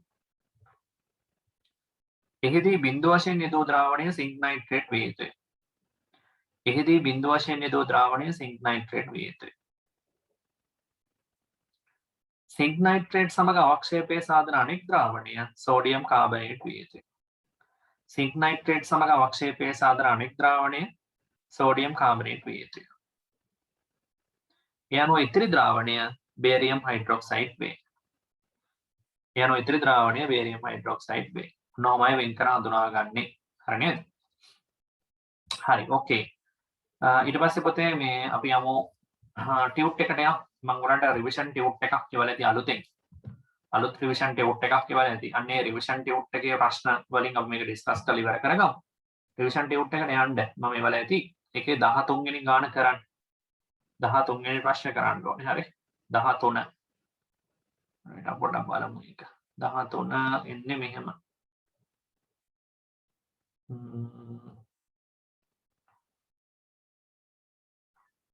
13 වෙනි ප්‍රශ්නේ මෙන්න මේ ටියුට් එකට යන්න. මේ ටියුට් එකේ ඇති 13ට යමු. හරි 13 වෙන්න මෙහෙම දීලා තියෙන්නේ. දැන් කරගෙන යන්න තනියෙන් ඊට පස්සේ බලන්න රෙකෝඩින් එකත් එක්ක. Sodium hydroxide, barium nitrate, sync sulphate, magnesium sulphate කියලා හතර දෙනෙක් දීලා තියෙනවා. ජලීය ද්‍රාවණ ලේබල් නොකරන ලද පරීක්ෂණවල හතරක් වෙන වෙනම සපයා ඇත. කාමෘෂ්ණත්වයේ ද්‍රාවණ පමණක් ඔබට සපයලා තියෙනවා කියලා කියලා තියෙනවා. කාමෘෂ්ණත්වයේ මෙම ද්‍රාවණ පමණක් භාවිතා කරගෙන රසායනික පරීක්ෂා කිරීමෙන් එක් එක් පරීක්ෂණ නලයේ තිබෙන සංයෝග හඳුනාගන්නේ කෙසේද? වෙනත් රසායනික ප්‍රතිකාරක කිසිවක් භාවිතා නොකළ යුතුයි කියලා කියලා තියෙනවා. හරි. ඒතර අපි පරීක්ෂණ වල හතර ඉඳගමු මේ තියෙන පරීක්ෂණ වල හතර. ඒතර මේකේ තියෙන එක්කෙනෙක්ගේ සෝඩියම් හයිඩ්‍රොක්සයිඩ් අනිත් එක්කෙනා දීලා තියෙන බේරියම් නයිට්‍රේට්. ඔන්න ඔහොමනේ. බේරියම් නයිට්‍රේට් අනිත් එකේ තියෙන්නේ සිංක් සල්ෆේට් එක සහ අනිත් එක තියෙන්නේ මැග්නීසියම් සල්ෆේට්. ඔන්න ඔහොම තියෙන හතර දෙනා. දැන් ඉතින් අපි මේක යුගල් වශයෙන් මිශ්‍ර කරලා බලමු නේද? ඒක ලේසි වගේ. යුගල් වශයෙන් මිශ්‍ර කරමු. ටේබල් එකක් ඇඳගන්න ඉතින්. ඒතර යුගල් වශයෙන් මිශ්‍ර කරගන්න ඇතිනේ ඔයගොල්ලෝ වීඩියෝ එක පෝස්ට් කරලා කරන්න. මෙතනට අපි ගමුකෝ බේරියම් නයිට්‍රේට්. මෙතනට සිංක් සල්ෆේට් දාගමු. මෙතනට මැග්නීසියම් සල්ෆේට් දාගමුකෝ. ඒතර මෙහිම පල්ලෙහාට ගත්තොත් මෙතන වැටෙන්නේ පොතේ සෝඩියම් හයිඩ්‍රොක්සයිඩ්. ඒතර මෙතනට අපි ගමු barium nitrate. ඊට පස්සේ zinc sulfate. ඊට පස්සේ magnesium sulfate. ඔන්න ඔහොම හතර දෙනා ඉන්නේ right. දැන් අපි මේක මේ zinc ඉන්න නිසා උභයගුණී කේස් එකක් තියෙනවානේ. මේ උභයගුණී කේස් එකක් තියෙන බව පේනවා. උභයගුණී කේස් එකක් තියෙන නිසා අපි මේක මෙහෙම ලියමු. මේක මෙතන ලියමු බිඳු වශයෙන් එකතු කිරීම. ඔය උභයගුණී එක්කනේ දැක්ක ගමන් බිඳු වශයෙන් එකතු කිරීම විදිහට තමයි ලියා ගන්න ඕනේ. ඒක තමයි වෙන් කරගන්න පුළුවන්. උභයගුණී රසායනය කියලා පේනවනේ දැක්කම. මේවා ප්‍රතික්‍රියාවෙන් නෑනේ ළමයි. sodium hydroxide barium nitrate කියන එක නත් එහෙම මොකොත් නිරීක්ෂණයක් දෙන එක නෙමෙයි. zinc hydroxide එක තියෙන zinc hydroxide කියන එක නා දිය වෙනවා. හරි hydroxide වල zinc hydroxide කියන එක නා දිය වෙන කෙනෙක් නේ. මොකද zinc sulfate කියන එක නා බිඳු වශයෙන් එකතු කරන්නේ මහා පරිමාණයෙන් තියෙන sodium hydroxide වලට. ඒ කියන්නේ මෙහෙමනේ දැන් වෙන්නේ. zinc sulfate කියන එක නා බිඳු වශයෙන් එකතු කරනවා sodium hydroxide ගොඩකට. එතකොට zinc hydroxide අවක්ෂේප වෙන්න ඕන කියලා අපිට හිතෙන්නේ. මෙහෙම අවක්ෂේප වෙන්න ඕන කියලා හිතුණාට එයා අවක්ෂේප වෙන්නේ නැහැ වැඩිපුර ප්‍රශ්නේ තියෙන නිසා Na2ZNO2 වෙනවා. ඔන්නෝම වෙනවා. හරි. ධන ජලය. ඒතර ඒක දිය වෙලා යනවා. ඒ නිසා අපිට නිරීක්ෂණයක් නැහැ මෙතන. magnesium hydroxide යන සුදු පාට අවක්ෂේපය. මෙතන සුදු පාට අවක්ෂේපයක් එනවා. barium nitrate sodium hydroxide barium hydroxide හොඳට දිය වෙනවා. අපි දන්නවනේ. දෙවන කාණ්ඩයේ hydroxide ගැන අපි කතා කරා ගිය පාර වීඩියෝ එකේදී. දෙවන කාණ්ඩයේ hydroxide කාණ්ඩයේ පහළට යනකොට ජල ද්‍රව්‍යතාවය වැඩි වෙනවා. ඒතර දිය වෙලා යනවා. barium ගේ සල්ෆේට් එක ගත්තොත් මේ පැත්තට BaSO4 කියන එක සුදු පාට අවක්ෂේපයක් අවක්ෂේප වෙනවා. ඒ වගේම මෙතන බේරියම්ගේ සල්ෆේට් එක solid සුදු පාට අවක්ෂේපයක් විදියට දිය වෙනවා. මෙතන ගත්තොත් එහෙම සිංක් සල්ෆේට් සෝඩියම් හයිඩ්‍රොක්සයිඩ් ගත්තොත් බිඳු වශයෙන් සෝඩියම් හයිඩ්‍රොක්සයිඩ් එකතු කරන නිසා සිංක්ගේ හයිඩ්‍රොක්සයිඩ් අවක්ෂේප වෙනවා සුදු පාටට. හරිනේ සුදු පාට අවක්ෂේපයක් පේනවනේ මොකද බිඳු වශයෙන් එකතු කරන්නේ බාෂ්පයෙන් ළමයි. බිඳු වශයෙන් බාෂ්පයෙන් එකතු කරගෙන යනකොට අවක්ෂේපයක් පේන්න පුළුවන්. හරි. බේරියම් නයිට්‍රේට් සිංක් සල්ෆේට් වලින් ආයෙ පාරක් බේරියම් සල්ෆේට් අවක්ෂේප වෙන්න එපා. මේක සුදු පාට අවක්ෂේපයක්. तर මෙතනදී සිංක් සල්ෆේට් මැග්නීසියම් ප්‍රතික්‍රියාවක් නැහැ. මැග්නීසියම් සල්ෆේට් වලට සෝඩියම් හයිඩ්‍රොක්සයිඩ් බිඳු වශයෙන් එකතු කරන මැග්නීසියම් හයිඩ්‍රොක්සයිඩ් අවක්ෂේප. तर ඒක සුදු පාට අවක්ෂේපය. බේරියම් නයිට්‍රේට් මැග්නීසියම් සසර බේරියම් සල්ෆේට් ආයි පාරක් BSO4 solid එක අවක්ෂේප වෙනවා. හරි. එයා සුදු පාටයි. මෙතනදී ප්‍රතික්‍රියාවක් විශේෂයෙන් දකින්න හම්බ වෙන්නේ නැහැ. එතකොට දැන් අතර බලන්න එක්කෙනෙක් පළවෙනි එක්කෙනාව අරගෙන අපි හිතමු මෙයාව ගත්ත කියලා අතට. එයාව අරගෙන ඉතුරු ද්‍රාවණ වලට දාන් ගියාම අපිට එක අවක්ෂේපයයි එන්නේ. කවුද? Magnesium sulphate. මැග්නීසියම් හයිඩ්‍රොක්සයිඩ් අවක්ෂේප වෙනවා. ඒතර කියන්න පුළුවන් මැග්නීසියම් සල්ෆේට් තිබිලා තියෙනවා. ඉතුරු ද්‍රාවණ තුනම අවක්ෂේප දෙක ගානේ හදනවා. ඒතර එකකින් අඳුර ගන්න බෑ. ඒතර හැමෝම අවක්ෂේප දෙක ගානේ හදනවා. එක්කෙනෙක් විතරක් දානකොට එක අවක්ෂේපයක් විතරක් හදනවා නම් අනිවාර්යයෙන්ම මේ අවක්ෂේපයේ සාධනෙක් කෙනා කවුරු වෙන්න ඕනේද? සිංක් සල්ෆේට් නෑ. සිංක් සල්ෆේට් නෙමෙයි. මැග්නීසියම් සල්ෆේට් නේ. මැග්නීසියම් සල්ෆේට් තමයි අවක්ෂේපය හදලා තියෙන්නේ. එක අවක්ෂේපයක් විතරක් හදනවා නම්. හරි? රයිට්. එතකොට මේ අපි බලමු මේක අඳුර ගන්න විදිහ. මුලින්ම මේ පරීක්ෂණ හතර ලියන්න. මේ ටේබල් එක ඇඳ ගන්නකො. ටේබල් එක ඇඳ ගන්න. ඇඳගෙන ලියන්න මෙන්න මෙහෙම.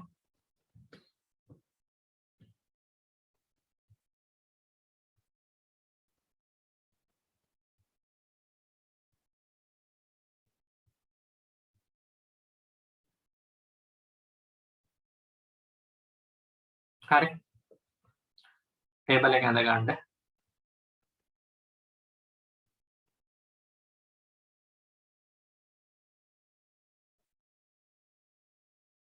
හරි. දැන් අපි පොඩ්ඩක් මේක ලියා ගන්නකම් මෙහෙම බලමු දැන්.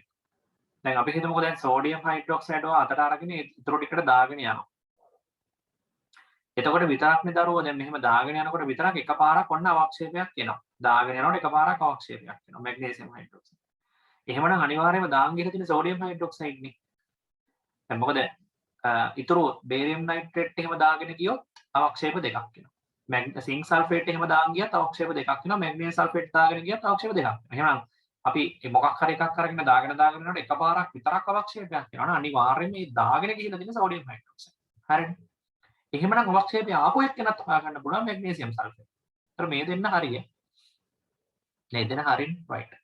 දැන් සෝඩියම් හයිඩ්‍රොක්සයිඩ් අඳුරගෙන තියෙන නිසා අපිට පුළුවන් මොකද කරන්නේ? සෝඩියම් හයිඩ්‍රොක්සයිඩ් අඳුරගෙන තියෙන නිසා එයාව පුළුවන් බේරියම් නයිට්‍රේට් වලටයි සිංක් සල්ෆේට් වලටයි දාන්න. ඒතර මොකද වෙන්නේ? සෝඩියම් හයිඩ්‍රොක්සයිඩ් බේරියම් නයිට්‍රේට් වලට දානකොට බේරියම් හයිඩ්‍රොක්සයිඩ් උයි සිංක් නයිට්‍රේට් උයි හැදෙන. ඒතර එතනදී මොකොත් නිරීක්ෂණයක් නැති වෙනවා. සෝඩියම් හයිඩ්‍රොක්සයිඩ් බේරියම් නයිට්‍රේට් වලට දානකොට. හරි. හැබැයි සෝඩියම් හයිඩ්‍රොක්සයිඩ් සිංක් සල්ෆේට් වලට දාගෙන යනකොට මොකද වෙන්නේ? මුලින් සුදු පාට අවක්ෂේපයක් එනවා. සිංගේ හයිඩ්‍රොක්සයිඩ් එක සෑදෙන නිසා ඕන වැඩිපුර එකතු කරනකොට දිය වෙලා යනවා. ඒතර වෙන් කර අඳුර ගන්න පුළුවන්. හරිනේ?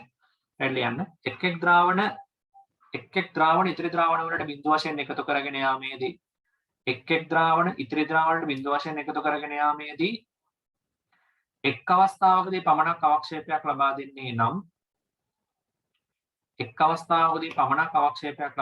නම් එකතු කරගෙන ගිය ද්‍රාවණයේ සෝඩියම් හයිඩ්‍රොක්සයිඩ් වන අතර අවක්ෂේපය ලබා දුන් ද්‍රාවණයේ මැග්නීසියම් සල්ෆේට් විය යුතුයි.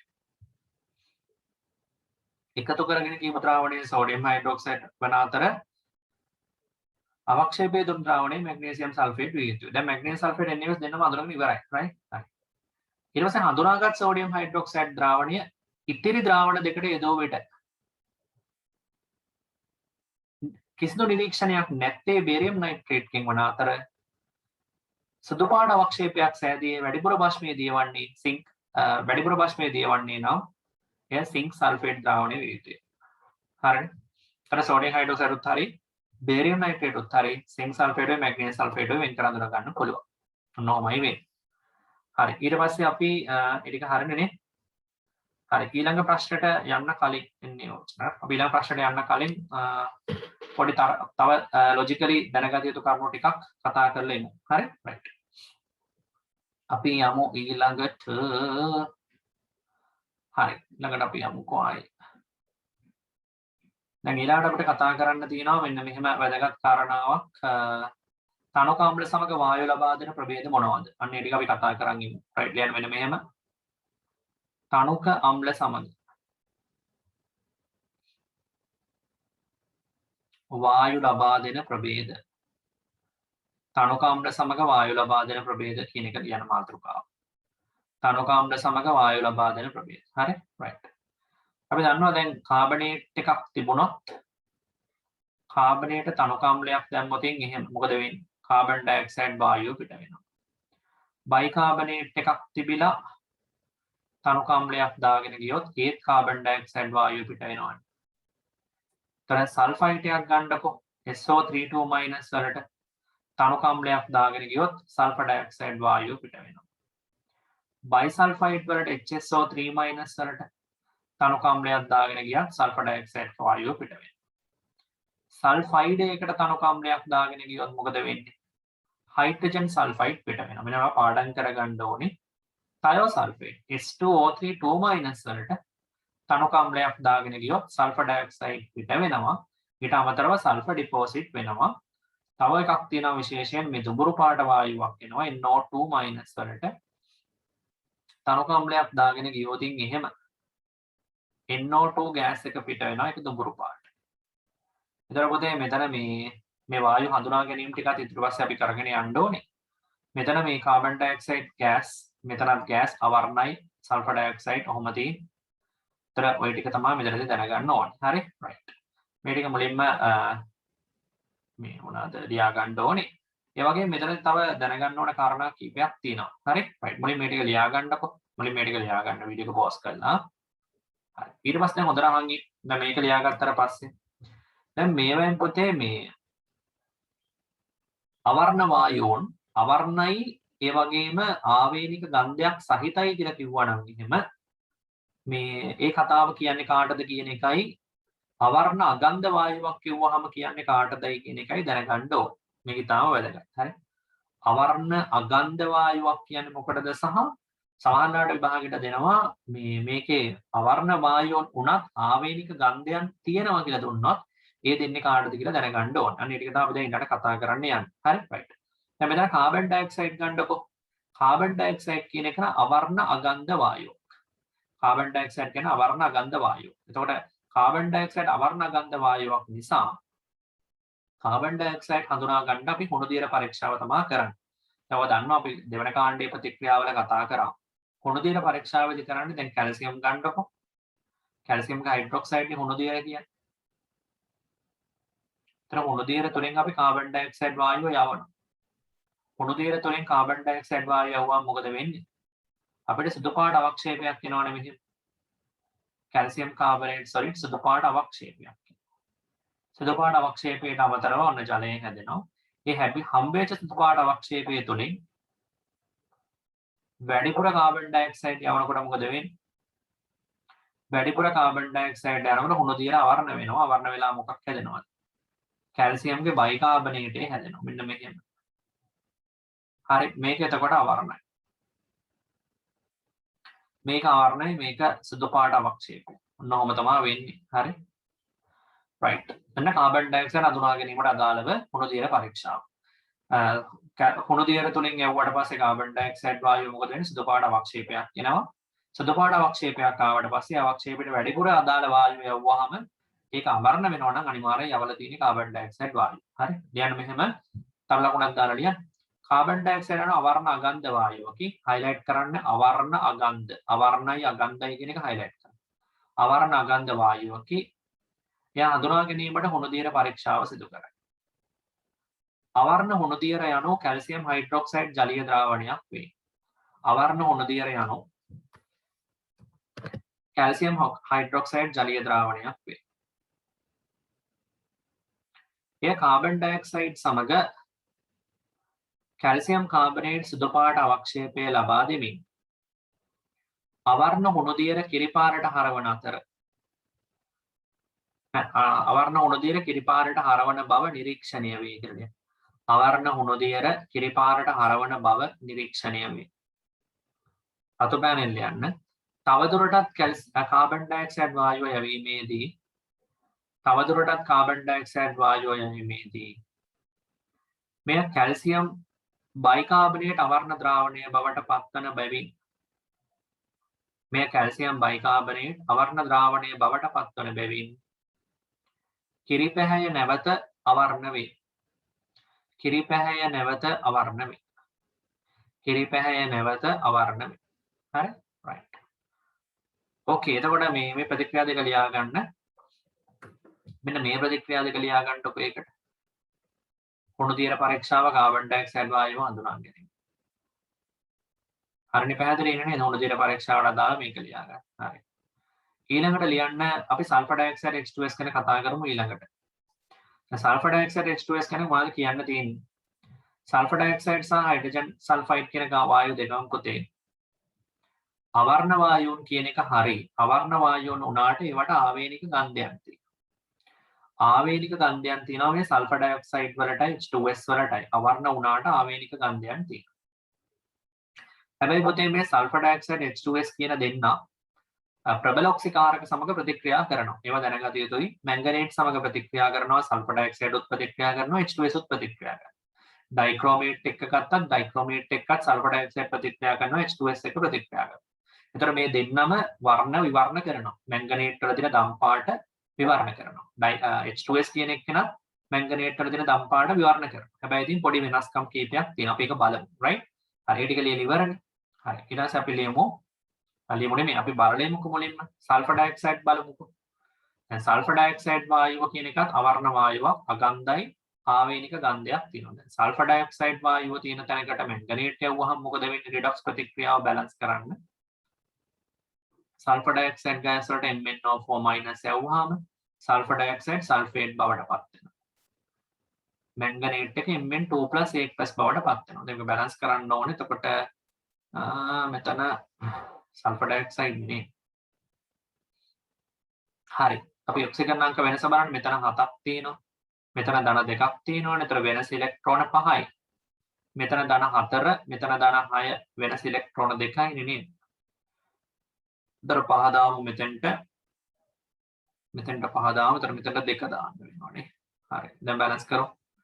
ඒතර මෙතන 5 2 10යි, 4 2 18ක් ඕනේ. ඔක්කොම ඔක්සිජන් මෙතන 20ක් තියෙනවා. ඒතර එහෙමනම් ජලාණු දෙකක් වම් පැත්තට දාන්න වෙනවා. ඒතර හයිඩ්‍රජන් මෙතනින් 4ක් එනවා. ඒ 4H+ මෙහෙට දාමු. හරිනේ දෙවරක් 2 4යි 4H+ දකුණු පැත්තට දාමු. ඒතර මේකේ වර්ණ විපර්යාසය ගත්තොත් ඔන්න දැන් සල්ෆර් ඩයොක්සයිඩ් වායුව යවුවොත් එහෙම මැංගනේට් වලට දම් පාට තියෙන්නේ. දම් පාට මොනවා වෙනවද? දම් පාට විවරණ වෙනවා. අවර්ණ වෙනවා. දම් පාට තිබිච්ච පාට දැන් මොනවා වෙලාද තියෙන්නේ? අවර්ණ වෙලා තියෙන්නේ. විවරණ වෙලා තියෙන්නේ. හොඳට මතක තියාගන්න දම් පාට විවරණ වෙනවා කියලා. හරි? අපි බලමුකෝ මේ ඕකම යවන්න පුළුවන් මේ ඩයික්‍රෝමේට් එක්ක. සල්ෆර් ඩයොක්සයිඩ් වායුව ඩයික්‍රෝමේට් වලින් යවුවහම මොකද වෙන්නේ? ඩයික්‍රෝමේට් එක Cr3+ වෙනවානේ. එතකොට සල්ෆර් ඩයොක්සයිඩ් එක සල්ෆේට් වෙනවා. ඔහොම නෙවෙන්න ඕනේ. එතකොට මෙතනත් දෙන්නේ දැම්ම නේද? මෙතන ධන 12යි දෙන්නම. මෙතන දෙන්නම ධන 6යි වෙනස ඉලෙක්ට්‍රෝන 6යි. මෙයා ධන 4, මෙයා ධන 6. ඒතර වෙනස ඉලෙක්ට්‍රෝන 2ක් වෙන්නේ. ඒතර 2යි 6යි කියන එක කපන්න දෙපේ. 2ට 1යි 6ට 3. ඒතර 3 කියන එක ඒතර ගන්න වෙනවා අපිට. මෙතෙන්ට දාමුනේ. ඒතර 1 මෙතෙන්ට දාමු. කොහොම එන්නේ? ඒතර ඔක්සිජන් එනවා මේ පැත්තෙන් 4 වරක් 3 12. මේ පැත්තෙන් 3 වරක් 2 6 12යි. 12 1 13. ඔක්සිජන් මෙතන 13ක් තියෙනවානේ. නෑ 3 වරක් 2 6 7යි. sorry. 3 වරක් 2 6 අනේ හරිනේ 3 වරක් 2 6යි මෙතන 7ක් තියෙනවානේ. 6 6 12යි 13ක් නේ. මෙතන 12යි එකක් මැදින් ඒකට H2O එක මෙහෙට දාමු. ඒතර 2H+ එකක් එන්න එපා. ඒනේ 2H+ එක මෙහෙට දාමු. හරිනේ දැන් බැලන්ස් නේ. තකොට හරි දෙවරක් 2 4යි H+. හරි නේද බැලන්ස් කරා. ඕකේ. H2S වායුවටත් අපි යමු. ඔය විදිහට වදින සල්ෆර් ඩයොක්සයිඩ් වායුව රෙඩොක්ස් ප්‍රතික්‍රියාව සිද්ධ වෙන විදිය. ඔය විදිහටම ගමු H2S වල. H2S වායුවත් අපි මැංගනේට් එක යවන්න පුළුවන්. H2S එක. මැංගනේට් එක ප්‍රතික්‍රියා කරවුවොත් එහෙම AQ මෙතන AQ නේ. මෙතන ගෑස් එක sorry. H2S ගෑස් එක යවුවොත් මැංගනේට් එක Mn2+ වෙනවා. එතකොට මෙතන අපිට කලින් කියන්න බැරන කලර් චේන්ජ් එක නේද? ඩයික්‍රොමේට් පාට තැඹිලි පාටනේ. තැඹිලි පාට තමයි කොළ පාට වෙන්නේ. තැඹිලි කොළ වෙලා වර්ණය විවරණ වෙනවා. මෙයා දම් පාට විවරණ වීමක් විතරයි වෙන්නේ උඩ එකේ. යටට ගියොත් එහෙම H2S එක පුතේ සල්ෆර් වලට තමයි ඩිපොසිට් වෙන්නේ. හරි. එතකොට මෙතන ඔක්සිකරණ අංක වෙනස. මෙයා ඉන්නේ සල්ෆර් ඉන්න දෙකේ. සල්ෆර් ඉන්නේ මෙතන බිඳුවේ වෙනස ඉලෙක්ට්‍රෝන දෙකයි. මෙතන ඉන්නේ මෙයා ධන 7, මෙතන ඉන්නේ ධන 2. එනකොට වෙනස ඉලෙක්ට්‍රෝන උතර 5යි. ඒ 5 මෙතෙන්ට දාගන්න පුළුවන්. sorry මෙතෙන්ට එන්න ඕන 2 නේද? මෙතෙන්ට 2 එන්න ඕනේ. හරි. මෙතෙන්ට 2 එන්න ඕනේ, මෙතෙන්ට 5 එන්න ඕන. ඔන්න ඔහොම මෙතන 5 අරක් 2 10යි, එතන 10යි. එතන සල්ෆර් මෙතෙන්ට 5ක්. ඔහොම හරි right. දැන් බැලන්ස් කරගන්න එතකොට අපිට හයිඩ්‍රජන් ඔක්සිජන් මෙතන 4 2 8යි. මෙතන 8ට අපි 8H2O දාමු. 16H+ එනවනේ මෙතන 10ක් තියෙන නිසා 6H+ දාමු. ඔන්න මැංගනේට් වල එතකොට දම් පාට විවරණ වීමක් සිද්ධ වෙලා තියෙනවා. හැබැයි මෙතන සල්ෆර් සෑදෙන නිසා අවලම්බනයක් හැදෙනවා. අපි කියනවා ඒකට මේ අවලම්බනයක් කියලා කියන්නේ නිකන් අර ටර්බිලිටි එකක් වගේ එකක් ඇති වෙනවා. ප්‍රෙසිපිටේට් එකක්ම කියන්නත් බෑ. කලිල සල්ෆර් ඩිපොසිට් වෙලා තියෙන. එතකොට පොඩි අවලම්බන ගතියක් තියෙනවා. අපහැදිලි ද්‍රාවණයක් හැදෙනවා. හරි. ඒතර වර්ණේ වර්ණ කරාට අමතරව අපහැදිලි ද්‍රාවණයක් හැදෙනවා. හැබැයි ඒක සල්ෆර් ඩයොක්සයිඩ් වල දකින්න හම්බුන්නේ නැහැ. ඒතර ඩයික්‍රොමේට් උත් එතකොට ඒ වගේම Cr3+ වලට හරවන්න පුළුවන් H2S උත් ඒකම කරනවා. හැබැයි එතනත් පොතේ H2S එක ඩිපොසිට් වෙන්නේ සල්ෆර් වලටම තමයි. ඒතර වර්ණ විවරණ කරනවට අමතරව මම ඔබට කිව්වා මේ මෙතන දෙකක් දාගන්න. අර අවලම්බනයක් හැදෙන එකක් වෙනවා. මෙතන ධන 6නේ තියෙන්නේ. වෙනස ඉලෙක්ට්‍රෝන 6යි. මෙතන පොතේ ඍණ 2 ඉන්නේ. මෙතන බිඳුවේ ඉන්නේ. ඒතර වෙනස ඉලෙක්ට්‍රෝන 2ක්නේ. එතන 2ක් කියන්නේ 2යි 6යි කැපෙනවා. 2ට 1යි 6ට 3ක් වෙන්නේ. ඒතර ඒ 3 දාගමු මෙතෙන්ට. මෙතෙන්ට 3 මෙතෙන්ට 3 දාමුවත් මෙතන එතකොට 1නේ 1 හරි. එතකොට මෙතන ඔක්සිජන් 7ක් ඕනේ. 7ට 7ක් දාන්න 7H2O 14ක් ඕනේ. 14න් 6ක් ගිහිල්ලානේ තියෙන්නේ. එතකොට ඕනේ 8යි. ඒ 8H+ මෙහෙට දාන්න. එතකොට මෙතනත් තැඹිලි පාට කොළ පාටට හැරෙනවා. ඊට අමතරව සල්ෆර් අවලම්බනයක් හැදෙනවා. ඔන්න රෙඩොක්ස් ප්‍රතික්‍රියාව ටික හරි. රෙඩොක්ස් ප්‍රතික්‍රියාව ටික බැලන්ස් කරලා ලියා ගන්න ඕනේ. ඊට කලින් මෙහෙම ලියලා ඉන්න. සල්ෆර් ඩයොක්සයිඩ් සහ H2S අවර්ණ වායුන් උවද ඒවා ආවේනික ගන්ධයන් සහිත වේ. ඒවා ආවේනික ගන්ධයන් සහිත වේ. එමෙන්ම SO2 හා H2S යන දෙවර්ගයම SO2 හා H2S යන දෙවර්ගයම මගින් මැංගනේට් හා ඩයික්‍රොමේට් ඔක්සිහරණය කරවමින් අදාළ වර්ණ විපර්යාස සිදු කරයි. සල්ෆර් ඩයොක්සයිඩ් සහ H2S යන දෙවර්ගයම මගින් මැංගනේට් හා ඩයික්‍රොමේට් ඔක්සිහරණය කරවමින් අදාළ වර්ණ විපර්යාසය සිදු කරයි කියලා ලියන්න. ප්‍රතික්‍රියා දෙකම ලියන්න. හරි right. මේ මැංගනේට් එකේ මේ විවරණ කිව්වට ලාරෝස කියලා කියන්න පුළුවන්. ප්‍රශ්නයක් නැහැ මොකද? සමහර ළමයි අහනවා මේක ලාරෝස නෙමෙයිද කියලා. උන්න ලාරෝස කියලා ලියාගත්තට කමන්නේ. ඒක රෝස පාට ලාවට පේන්නේ. හරි. ඒක ලියාගත්තට පස්සේ මේ ප්‍රතික්‍රියා දෙක ලියන්න. දැන් ඔය ඒ වාක්‍ය දෙක ලියුවට පස්සේ ප්‍රතික්‍රියා දෙක ලිය. ඊට පස්සේ මෙන්න මෙහෙමත් පොඩ්ඩක් ලියන්න. මේක වෙන් කර අඳුර ගන්න පුළුවන්. මේ අවලම්බනයේ නිසා හොඳ. සල්ෆර් ඩයොක්සයිඩ් මගින් වර්ණ විපර්යාසයක් පමණක් සිදු කරන නමුත් සල්ෆර් ඩයොක්සයිඩ් මගින් වර්ණ විපර්යාසයක් පමණක් සිදු කරන නමුත්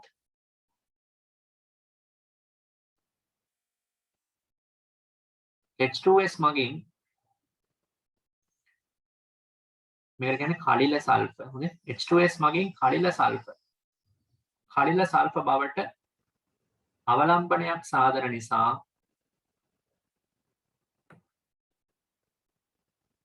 H2S මගින් ලැබෙන්නේ අපහැදේ ද්‍රාවණයකි. H2S මගින් ලැබෙන්නේ අපහැදිලි ද්‍රාවණයකි.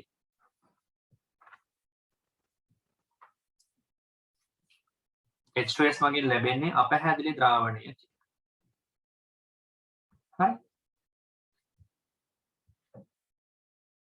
හරි. H2S මගින් ලැබෙන්නේ අපැහැදිලි ද්‍රාවණයකි.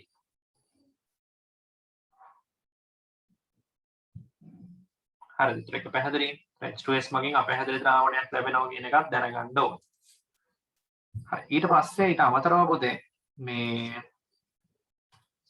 ඒ කතාව හරිනේ. අපැහැදිලි ද්‍රාවණය කිව්වනේ. හරි. ඊට පස්සේ ඊට අමතරව සල්ෆර් ඩයොක්සයිඩ් H2S කියන තව පොඩි දේවල් ටිකක් තියෙනවා කියන්නේ.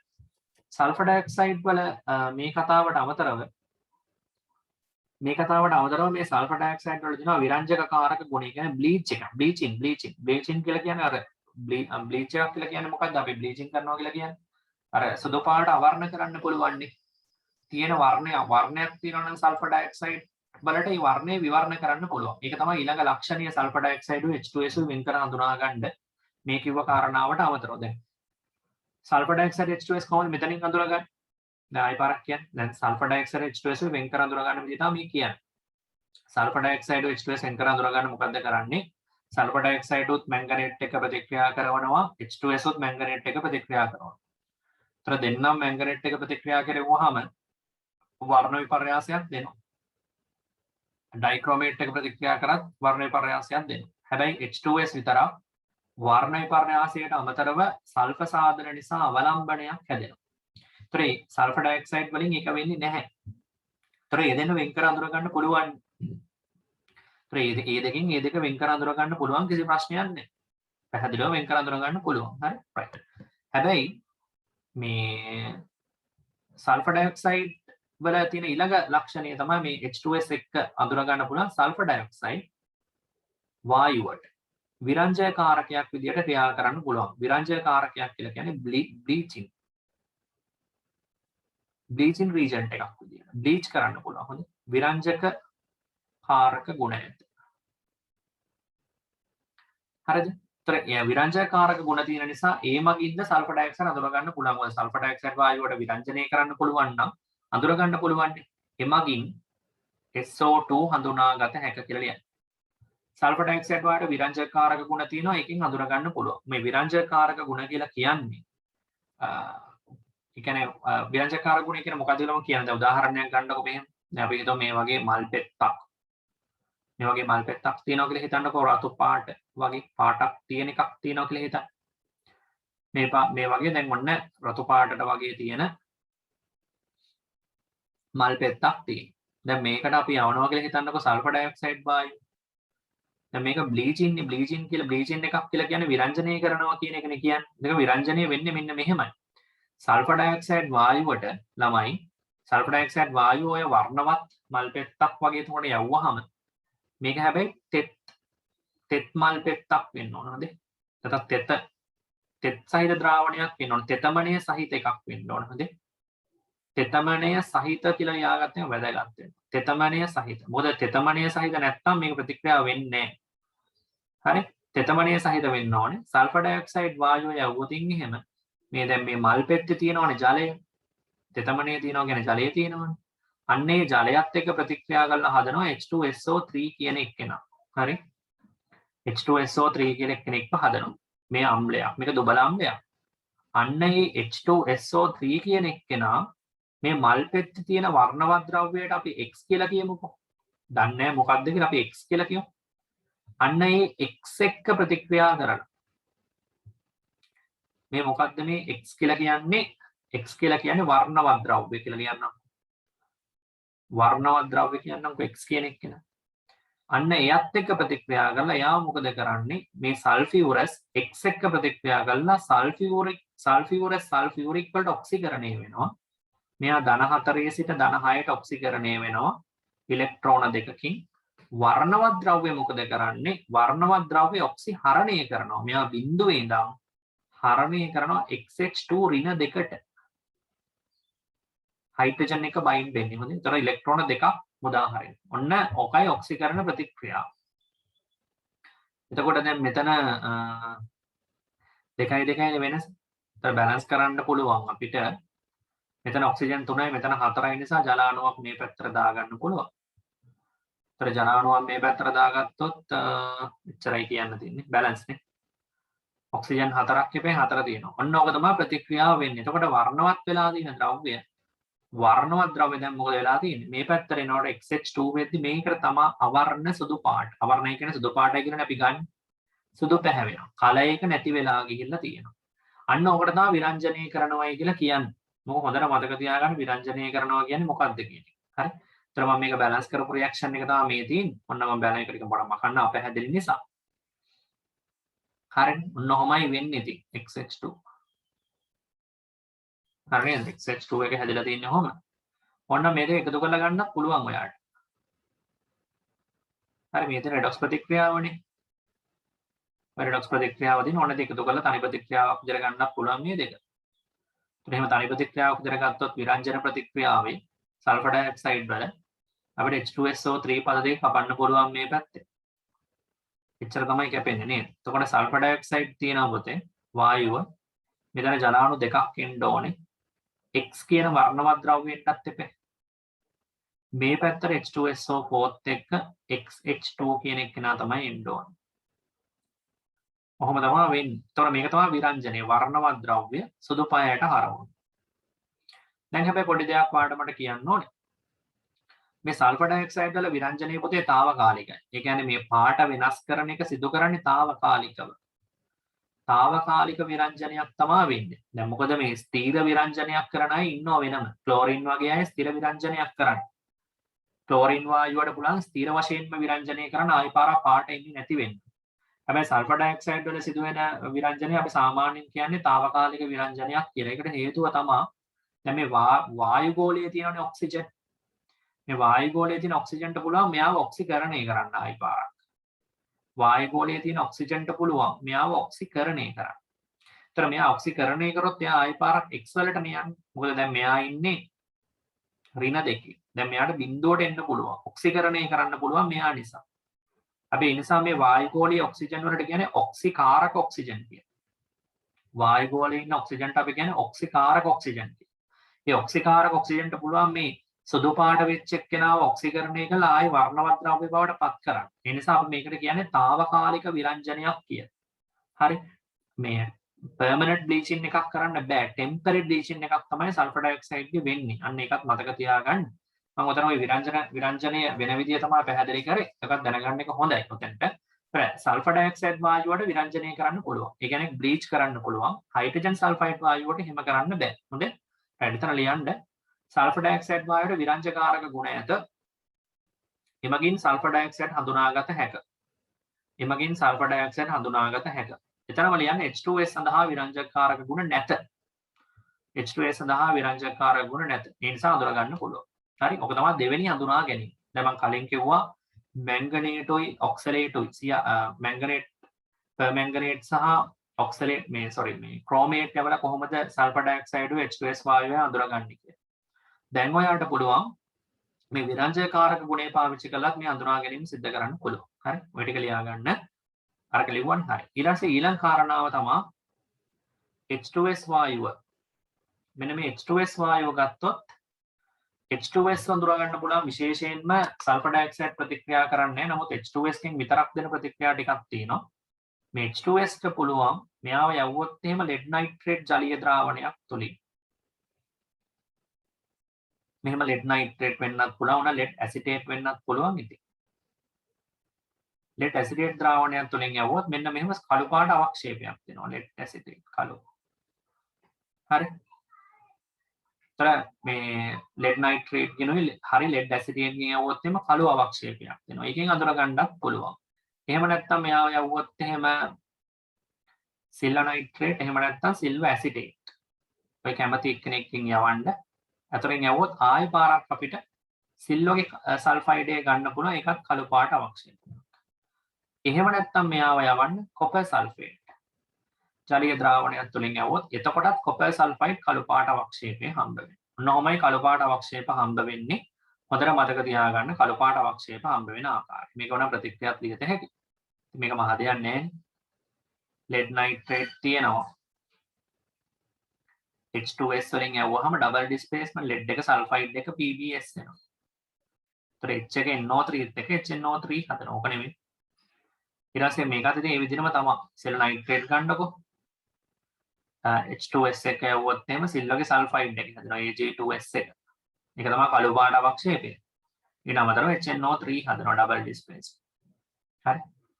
පැහැදිලිද? කොපර් සල්ෆේට් අතින් මේ විදිහටම තමයි ලියන්නේ. හරි රයිට්. ඒතර හයිඩ්‍රජන් සල්ෆයිඩ් වායුව මෙන්න මේ කියන ප්‍රභේද සමග කළු පාට අවක්ෂේප සාධනවා. Lead sulphide, silver sulphide, copper sulphide. Sulphur dioxide වායුව මේ කට්ටියත් එක්ක අවක්ෂේප සෑදීමක් නැහැ. ඒතර ඒකිනුත් අඳුර ගන්න පුළුවන්. ලියන්නේ එතන ඊළඟ කරුණ විරංජකකාරක ගුණයට අමතරව ඊට දැන් එතන ලෙව්වේ ඔයා සල්ෆර් ඩයොක්සයිඩ් වායුව විරංජකකාරක ගුණ දක්වනවා H2S වායුව විරංජකකාරක ගුණ දක්වන්නේ නැහැ කියලා. ඊළඟට ඊළඟ කාරණාව H2S පහත ජලීය ද්‍රාවණ සමග කළු පාට අවක්ෂේප ලබා දෙන බැවින් එමගින්ද වෙන්කර හඳුනාගත හැකිය. H2S පහත ජලීය ද්‍රාවණ සමග කළු පාට අවක්ෂේප ලබා දෙන බැවින් එමගින්ද වෙන්කර හඳුනා ගැනීම සිදු කළ හැකිය. පහත ජලීය ද්‍රාවණ සමග කළු අවක්ෂේප ලබා දෙන බැවින් එමගින්ද වෙන්කර හඳුනාගත හැකිය කියලා ඔය ටික ලියන්න. හරි. ඊළඟ කාරණාව. ඊළඟ තරු ලකුණු දාලා ලියන්න. කාබන් ඩයොක්සයිඩ් ගත්තොත් අපි දන්නවා කාබන් ඩයොක්සයිඩ් මැංගනේට් එකයි ඩයික්‍රෝමේට් එකයි දෙන්නත් එක්කම ප්‍රතික්‍රියා කරන්නේ නැහැ පුතේ. ඇයි ඒ? කාබන් ඩයොක්සයිඩ් විතර ලියන්න. කාබන් ඩයොක්සයිඩ් හි කාබන් වල ඉහළම ඔක්සිකරණ අංකයේ පවතින බැවින්. කාබන් ඩයොක්සයිඩ් හි කාබන් වල ඉහළම ඔක්සිකරණ අංකයේ පවතින බැවින් මැංගනේට් හා ඩයික්‍රෝමේට් Cr2O7 නැත්නම් අපි කියමු Cr2O7 2- සමග ප්‍රතික්‍රියා නොවේ. ඒක තේරුම මේකයි. දැන් කාබන් ඩයොක්සයිඩ් වල පුතේ කාබන් ඉන්නේ ධන 4නේ. මේ තියෙන කාබන් ඩයොක්සයිඩ්. කාබන් ඩයොක්සයිඩ් වල කාබන් ඉන්නේ ධන 4. ඒතර මේ ධන 4 ඉන්න කාබන්ට තව ඔක්සිකරණය වෙන්න බෑනේ. එයා උපරිම ඔක්සිකරණ අංකෙනේ. මොකද දැන් මැංගනේට්ට පුළුවන් හරණීය වෙන්න. මැංගනේට් වෙන ධන 7 සිට ධන 2ට යනවා. මෙයා 7 ඉඳන් 2ට යන එක නෙමෙයි. ඒතර මෙයා හරණීය වෙනවා. එහෙමනම් එහා පැත්තේ ඉන්න එක්කෙනා කරණීය වෙන්න එපා. මැංගනේට්ට හරණීය වෙන්න පුළුවන්. හැබැයි ප්‍රශ්නේ තියෙන්නේ කාබන් ඩයොක්සයිඩ්ට 4න් එහාට ඔක්සිකරණය වෙන්න බෑ. මොකද කාබන් වල ඉන්න උපරිම ඔක්සිකරණ අංකය ධන 4. ඒක තමයි දැන් ඉන්නේ. කාබන් Tamanට ඉන්න පුළුවන් උපරිම ඔක්සිකරණ අංකය තමයි දැන් ඉන්නේ. ඒතර තවත් ඔක්සිකරණය වෙන්න බෑ. ඒ හින්දා එයා මැංගනේට් එක්ක සහ ඩයික්‍රෝමේට් එක්ක ප්‍රතික්‍රියා කරන්නේ නැහැ. ඒක ලියා ගන්න ඕනේ එතන. කාබන් ඩයොක්සයිඩ් ගේ කාබන් ඉහළම ඔක්සිකරණ අංකයේ පවතින බැවින් එයට තවදුරටත් ඔක්සිකරණය විය නොහැක. එම නිසා කාබන් ඩයොක්සයිඩ් මැංගනේට් හා ඩයික්‍රෝමේට් සමග විවරණ වීමක් සිදු නොවේ. ඒ කියන්නේ මැංගනේට් වල වර්ණ විවරණ කරන්නෙත් නැහැ. ඩයික්‍රෝමේට් වල වර්ණ විවරණ කරන්නෙත් නැහැ. මතක තියාගන්න. හරි. හරි. ඒ කතාව හරියනේ.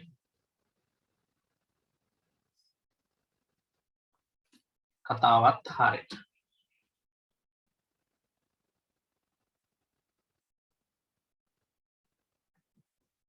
හරි. ඊළඟ ප්‍රශ්නට යමු. ප්‍රශ්න නෙමෙයි. ඊළඟ කාරණාවට. ඊට පස්සේ පුතේ නයිට්‍රජන් ඩයොක්සයිඩ් ගන්න. දැන් අපි ඊළඟ වායුව අඳුනා ගන්න බලමු. දැන් මම මෙතන වායුව අඳුනා ගැනීම කරගෙන යන්නේ කාබන් ඩයොක්සයිඩ් ගැන කිව්වා. සල්ෆර් ඩයොක්සයිඩ් H2S ගැනත් කිව්වා. දැන් ඊට වෙලාවෙ නයිට්‍රජන් ඩයොක්සයිඩ් යා ගැනත් කතා කරමු. දැන් නයිට්‍රජන් ඩයොක්සයිඩ් අඳුනා ගන්න ලේසියිනේ. ඇයි? නයිට්‍රජන් ඩයොක්සයිඩ් දුඹුරු පාට වායුවක්නේ. ලියන්න මෙහෙම. NO2 දුඹුරු පැහැති වායුවක් බැවින් පහසුවෙන් හඳුනාගත හැකිය. NO2 දුඹුරු පාට වායුවක් බැවින් පහසුවෙන් හඳුනාගත හැකිය.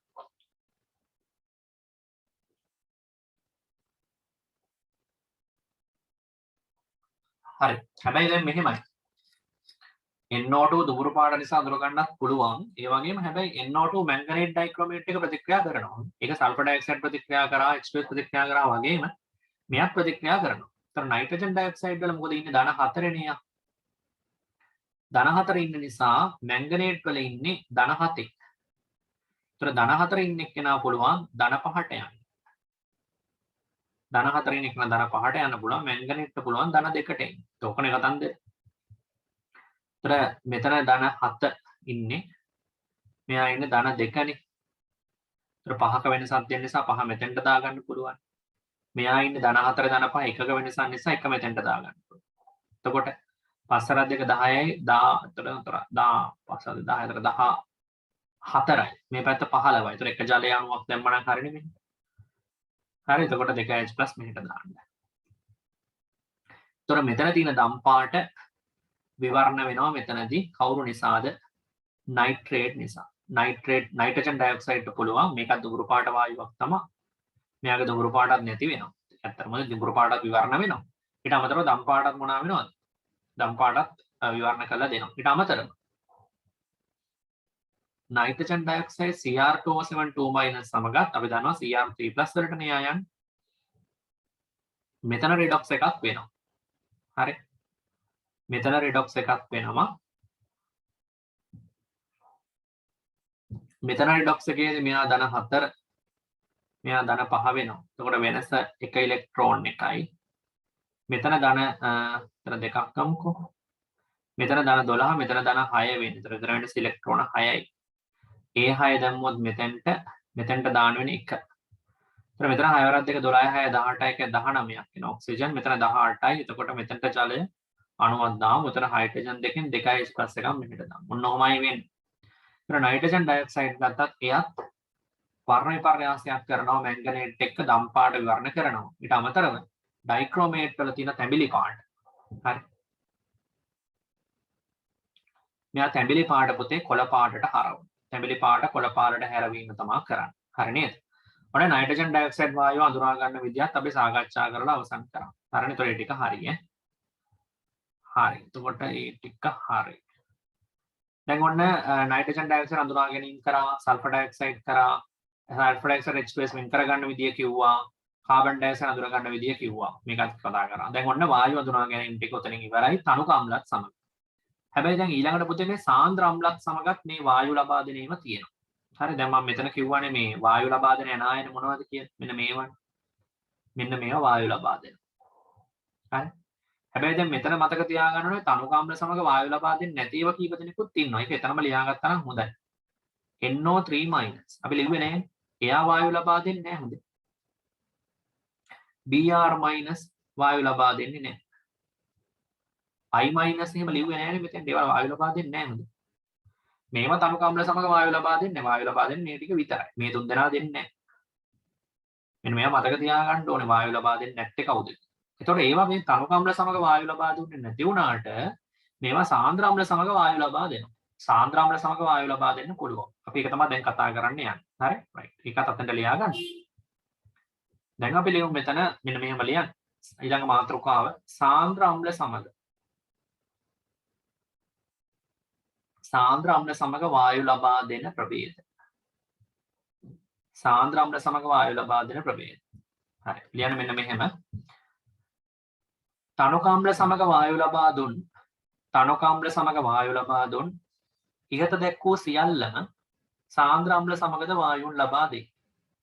තනුක අම්ලත් එක්ක වායු දෙනවා නම් සාන්ද්‍ර අම්ලත් එක්ක කොහොමත් වායු ලබා දෙන්න ඉපේ.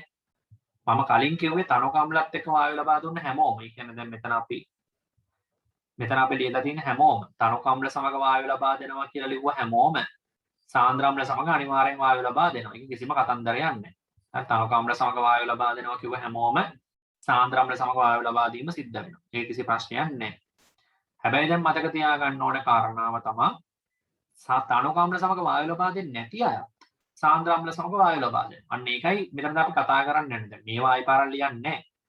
තනුක අම්ල සමග වායු ලබා දුන්නේ නැති අය ඉන්නවනේ. අන්න ඒගොල්ලන් අපි නැවත ලියනවා සාන්ද්‍ර අම්ල සමග වායු ලබා දීම සම්බන්ධයෙන්. හරි? රයිට්. බලමු. ඒතර දැන් සාන්ද්‍ර අම්ල සමග වායු ලබා දෙන්නේ නැති නේ මෙහෙම ලියන්න. තනුක අම්ල සමග වායු ලබා දුන් ඉහත දැක්වූ සියල්ලම සාන්ද්‍ර අම්ල සමග වායුන් ලබා දෙයි. ඊට පස්සේ ලියන්න පහත දක්වා ඇති ප්‍රභේද රතු පෑනෙල් ලියන්න තනුක අම්ල සමග වායු ලබා නොදෙන අතර සාන්ද්‍ර අම්ල සමග පමණක් වායු ලබා දෙයි. තනුක අම්ල සමග වායු ලබා නොදෙන අතර සාන්ද්‍ර අම්ල සමග වායු ලබා දෙයි.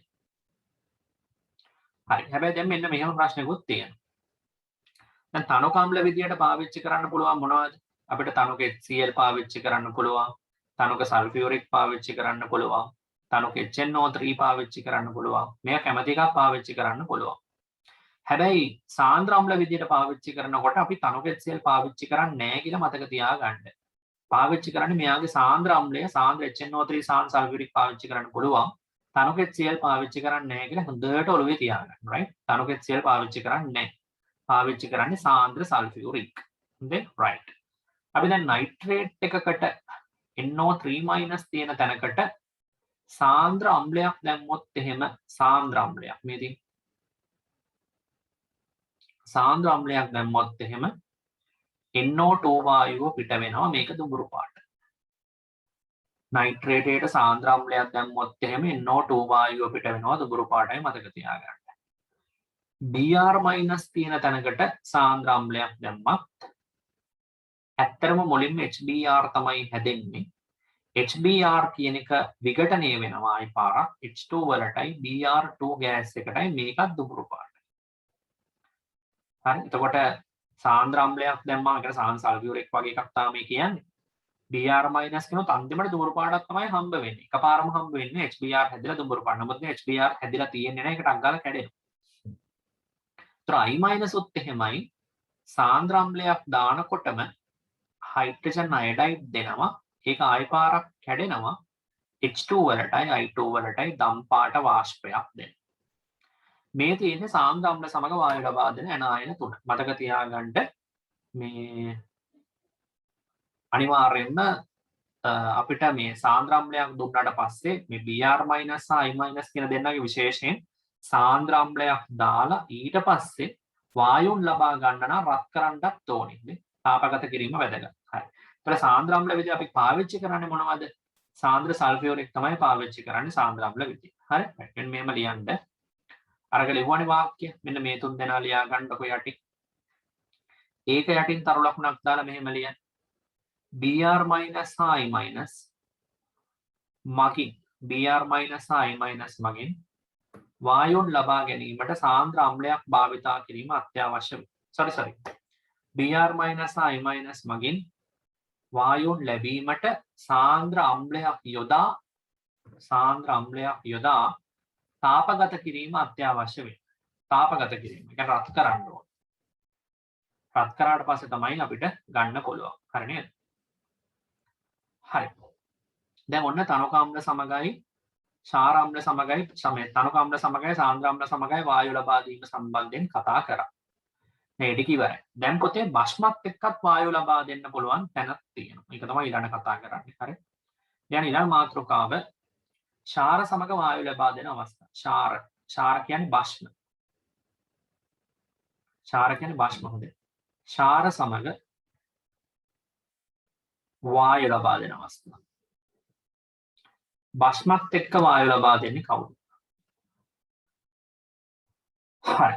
මතක තියාගන්න ඕනේ පොතේ දැන් මේ බෂ්මත් එක්ක වායු ලබා දෙන අවස්ථාව කියන්නේ මේ ඇමෝනියම් අයනය NH4+ අයනය කොහේ හරි තිබ්බොත් මෙන්න මෙයා කොහේ හරි තිබ්බොත් ඒකට බෂ්මයක් වැටෙනකොට අනිවාර්යෙන් ඇමෝනියා වායුව පිට වෙනවා.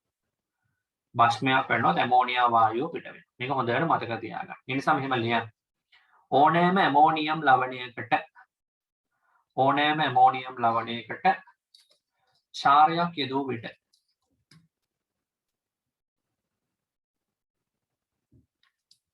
ඕනෑම ඇමෝනියම් ලවණයකට ක්ෂාරයක් යෙදූ විට ඇමෝනියා පිට වෙනවා.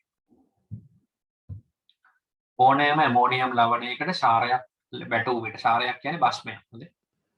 ක්ෂාරයක් වැටුණු විට ඇමෝනියා පිට වේ. ක්ෂාරයක් කියලා කියන්නේ බෂ්මයක්. උදාහරණයක් විදිහට ගමුකෝ ඇමෝනියම් නයිට්‍රේට්. ඇමෝනියම් නයිට්‍රේට් 1+ එකට බෂ්මයක් වැටුණොත් සෝඩියම් හයිඩ්‍රොක්සයිඩ් කියලා. දැන් ඇමෝනියම් කියන කැටායනයට බෂ්මේ වැටෙනකොට මුලින්ම සෝඩියම්ගේ නයිට්‍රේටේ හම්බ වෙන්න ඕනේ. හරි බෂ්මයකට OH- වැටෙනකොට ඇමෝනියා පිට වෙනවා. මීට අමතරව ජලය ලික්විඩ්. ඔන්න ඔහොම වෙන්නේ. ඇමෝනියම් සල්ෆේට් තියෙන තැනකට බලමු අපි. ඇමෝනියම් අයනය තියෙනවනේ. බෂ්මයක් දාන්න සෝඩියම් හයිඩ්‍රොක්සයිඩ් වගේ.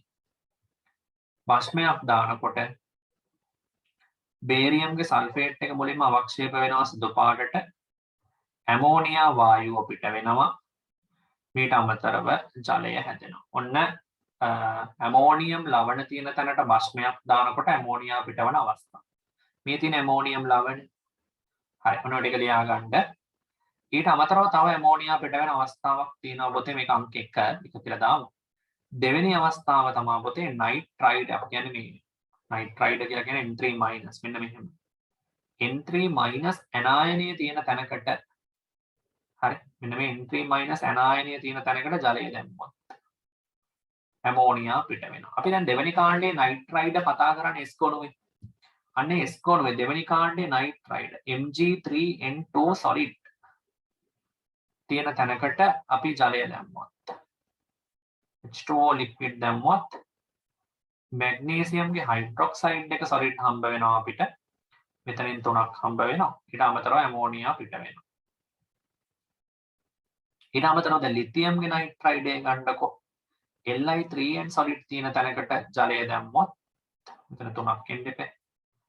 ලිතියම්ගේ හයිඩ්‍රොක්සයිඩ් එක හැදෙනවා solid ඇමෝනියා. මොකද ලිතියම්ගේ හයිඩ්‍රොක්සයිඩ් අවක්ෂේපයක් ජලයේ මද වශයෙන් ද්‍රව්‍ය. මෙතන 3ක් දාමු. හරි right. ඊට නයිට්‍රයිඩයේ තියෙන තැනකට ජලය දැම්මහම මොනවා වෙනවද? නයිට්‍රයිඩයේ තියෙන ජලය දැම්මහම ඇමෝනියා පිට වෙනවා. හරි ඒක හොඳට මතක තියාගන්න. ක්ෂාර සමග භස්ම සමග ඇමෝනියා පිට වෙන ප්‍රධාන අවස්ථා දෙක. මේ තියෙන එක මේ තියෙන දෙක.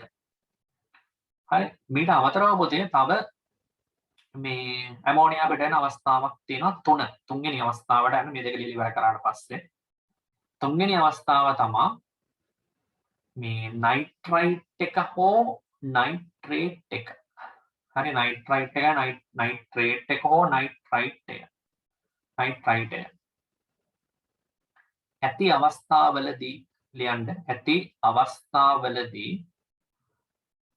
ශාරීය මාධ්‍යයේ ඒ කියන්නේ බාෂ්මික මාධ්‍යයේ ඇලුමිනියම් හෝ සිංක් යෙදෝ විට ඇලුමිනියම් හෝ සිංක් යෙදෝ විට හරි මේකට කියන පොතේ දේවදාර මිශ්‍ර ලෝහය කියලා කියන්නේ මේක නම් මෙහෙමයි ඇලුමිනියම් එහෙම නැත්නම් සිංක් එහෙමත් නැත්නම් දේවදා මිශ්‍ර ලෝහය දේවදා කියන මිශ්‍ර ලෝහය යෙදුවොතින් එහෙම මොකද වෙන්නේ මිශ්‍ර ලෝහය යෙදෝ විට ඇමෝනියා පිට වෙනවා ප්‍රතික්‍රියා ගත්තොත් එහෙම අපි මේක දැනට ඇලුමිනියම් දාලා ලියමුකෝ හරි හරි तर අපි ගත්තොත් නයිට්‍රේට් එකක් අපි ගමු උදාහරණයක් විදිහට අපි ගමු නයිට්‍රේට් මෙහෙම NO3- තියෙන තැනකට ඇලුමිනියම් දානවා solid එක හරි එතකොට මොකද වෙන්නේ ඇලුමිනියම් ඇලුමිනේට් වෙන්න එපා මේවා අපි රිඩොක්ස් වලදී කරා හරි නයිට්‍රේට් එක ඇමෝනියා වෙනවා ඔන්න ඔහොම නෙමෙයි तर මෙතන වෙනස ධන 5 तर මෙතන වෙනස ඍණ 3යි වෙනස ඉලෙක්ට්‍රෝන 8යි ඒ 8 දාන්න මෙතෙන්ට ඇලුමිනියම් වල තියෙන බිඳුවයි මෙතන ධන 3නේ තිබුණේ. ඒතර 3යි නේ වෙනසනේ. මේ 3 දාන්නකො මෙතෙන්ට. ඒතර මේක භාෂ්මික මාධ්‍යය බැලන්ස් කරන්න ඕනේ හොඳේ. ඒතර භාෂ්මික මාධ්‍යය බැලන්ස් කරනකොට මෙහා ඍණ 8යි මෙහා ඍණ 3යි කියන්නේ 5ක වෙනසක් තියෙනවා. OH- 5ක් දාමු මෙහෙට. ඒතර ඔක්සිජන් මෙතන 5යි. තව හයිඩ්‍රජන් වලින් බැලන්ස් කරමුකෝ හයිඩ්‍රජන් 5ක් එපා. මෙතන 9ක් තියෙනවානේ. ඒතර මෙහෙට තමයි ජලාණු 4ක් දාන්න වෙන්නේ. තරම 2H2O දැම්මත් හරි නේද 2H2O 4ක් නේ හයිඩ්‍රජන් හරිනේ හරි ඔන්නම තමයි වෙන්නේ මොකක්ද සම්පූර්ණ ප්‍රතික්‍රියාවක් විදිහට සෝඩියම් නයිට්‍රේට් දාලා ලියුවොත් 3යි සෝඩියම් නයිට්‍රේට් 8යි ඇලුමිනියම් solid මෙතන ඉන්න ඕන කීයද එතකොට තව ඉන්න ඕන නේද තව ජලය එහෙමත් එන්න එපා 2යි ජලය හරි 5යි සෝඩියම් හයිඩ්‍රොක්සයිඩ් වලින් එනවා 8යි sodium aluminate ධන 3යි ඇමෝනියා නොම ලියන්න පුළුවන්. නයිට්‍රේට් විතරක් නෙමෙයි පොතේ නයිට්‍රයිඩ් මේවා හොඳටම මතක තියාගන්න ඕන රියැක්ෂන්ස්. කටපාඩම් කරන්න නෙමෙයි වෙන්නේ මොකක්ද කියලා. හරි. ඇලුමිනියම් ඇලුමිනේට් වෙනවා නයිට්‍රයිඩ් ඇමෝනියා වෙනවා භාෂ්මික මාධ්‍ය. එතකොට කොහොමද බැලන්ස් කරන්නේ? 0යි 3යි වෙනසනේ. මෙතන 3යි වෙනස තියෙන්නේ. මෙතන 0යි මෙතන 3 මෙතන මෙහා ඍණ 4 මෙහා ධන 3නේ මෙහා ධන 3 මෙහා ඍණ 3 නේ. ඒතර වෙනස එනවනේ 6ක්. එතන වෙනස එන්නේ 6යි. 6යි කියන්නේ 6යි මෙතන වෙනස 2යි වැටෙන්නේ. මෙතන ඉන්නේ 3යිනේ වෙනස. මෙතන වෙනස එන්නේ 6යි. එතන 6යි කියන්නේ 3ට 1යි 6ට 2. ඒ දෙක දාමු ඇලුමිනියම් වලට 1 දාමු මෙතෙන්ට. හරි. right. මොනවද වෙන්නේ? එතකොට මෙයා -4යි මෙයා -1ක් නිසා අපි 3OH- මෙහෙට දාමු. නෑ sorry -2යි මෙතන -1යි තියෙන -1යි දාන්න ඕනේ. එතන හරියද දැන්? හයිඩ්‍රජන් මෙතන 3ක් තියෙනවානේ. හයිඩ්‍රජන් 3ක් තියෙනවා. එතකොට ඔක්සිජන් ගත්තොත් එහෙම ඔක්සිජන් මෙතන 4යි. මෙතන 2යි 1යි 3. එතන H2O එකක් ඕනේ තවනේ. එතන H2O එකක් දැම්මොත් හරියයිද? හයිඩ්‍රජන් එතකොට ඔක්සිජන් 2 2යි 4. හරි. හයිඩ්‍රජන් මෙතන එතකොට හයිඩ්‍රජන් 3ක් එනවනේ. මෙතන හයිඩ්‍රජන් එකක් තියෙනවනේ. හරි. හයිඩ්‍රජන් 1යි මෙතන 2යි 3 හරි. ඔන්නමයි එන්නේ. එතකොට මේක සම්පූර්ණ ප්‍රතික්‍රියාවක් ඕනනම් ලියමු. එතකොට සෝඩියම් නයිට්‍රයිඩ් ඉන්නේ NO2 පාවිච්චි කරන්න. 2යි ඇලුමිනියම් ධන ජලය 1යි NaOH ඉන්න ඕන. එහෙම ඉන්න ඕන නේද? මේ පැත්තට ගත්තොත් එහෙම. ඊට පස්සේ මෙතනට 2යි NaAlO2 වෙන්න ඕනේ. සහ ඇමෝනියා වෙන්න ඕනේ. ඔහොම කතාවක් වෙන්නේ. හරි නේද? බැලන්ස් නේද? එතකොට සෝඩියම් 2ට 2ක් ඕනේ. හරි සෝඩියම් 2 තියෙනවනේ. හයිඩ්‍රොක්සයිඩ් වලටත් තමයි. එතන ඇලුමිනියම් 2 හරි ඔක්සිජන් දෙවරක් 2 4යි. එතන එතකොට 1යි 2යි 4 හරි. හයිඩ්‍රජන් 3ක් එන්න ඕනේ. මෙතනින් 2යි 1යි 3යි හරි. මෙන්න ප්‍රතික්‍රියා දෙක. හරි. හරි. දැන් එතකොට පැහැදිලිනේ ඔන්න ඇමෝනියා පිට යන අවස්ථා 3ක් කිව්වා. මේවා පාඩම් කරගන්න මේ විදියට විභාගෙට මේ විදියට අහනවා. දැන් ඔයාලට නෝට් එක හදලා දීලා තියෙන්නේ පහසු වීම සඳහා. විභාගෙට පහසු වෙන දා නෝට් එක හදලා දීලා තියෙන්නේ. මේ විදියට කරන්න. හරි. ඒතර ඇමෝනියා පිට යන පළවෙනි අවස්ථාව තමයි ඇමෝනියම් තියෙනකොට අනිවාර්යෙන් ඇමෝනියා පිට වෙනවා. ඊට අමතරව නයිට්‍රයිඩයක් තියෙනකොට ඇමෝනියා පිට වෙනවා. ඊට අමතරව නයිට්‍රයිඩේ හෝ නයිට්‍රේටේ හෝ නයිට්‍රයිඩේ තියෙන තැනකට ඇලුමිනියම් හරි සිංක් හරි දේවදා මිශ්‍ර ලෝහය හරි දැම්මහම ඇමෝනියා පිටවීමක් තියෙනවා. right. මෙන්න මේව ලියන්න යටි. මේ ටික හරිය. ඉහත හඳුනාගත් carbon dioxide, sulphur dioxide, carbon dioxide, sulphur dioxide, H2S, NO2 යන සියලුම වායුන් carbon dioxide, SO2, H2S, NO2 යන සියලුම වායුන් ආම්ලික වායුන් වේ. යන වායුන් ආම්ලික වායුන් වේ. මේ ඔක්කොම පොතේ ආම්ලික වායු. හොඳේ. යන සියලුම වායුන් ආම්ලික වායුන් කියලා කියන්නේ ලිට්මස් කඩදාසිය මොකද වෙන්නේ? නිල් පාට ලිට්මස් එක රතු පාටට. හරි. right. මෙතන මම රතු පෑනේ. ඒවා නිල් ලිට්මස් රතු පෑයට හරවයි. ඒවා නිල් ලිට්මස් රතු පෑයට හරවයි. දැන් නමුත් අපි අන්තිමට කතා කරපු ඇමෝනියා වායුව බාෂ්පිකයි. අපි අන්තිමට කතා කරපු ඇමෝනියා වායුව බාෂ්පිකයි. එතකොට එයා රතු ලිට්මස් නිල් පාට තමයි කරන්නේ. يعني අඩින් එයා රතු ලිට්මස් නිල් පාට කරනවා බාෂ්පිකයක්. හරි? හරි. මේකට අමතරව පොතේ ඇමෝනියා වායුව හඳුනා ගැනීමේ පරීක්ෂණ 3ක් තියෙනවා. ඇමෝනියා වායුව හඳුනා ගැනීමේ පරීක්ෂණ 3යි. පළවෙනි එක ඇමෝනියා වායුව නෙස්ලර් ප්‍රතිකාරකය තුලින් යවුවා. ඒකේ ප්‍රතික්‍රියා මොනවද තියෙන්නේ කියලා දැනගන්න ඕනේ නෑ හොඳේ. ඇමෝනියා වායුව නෙස්ලර් ප්‍රතිකාරකය.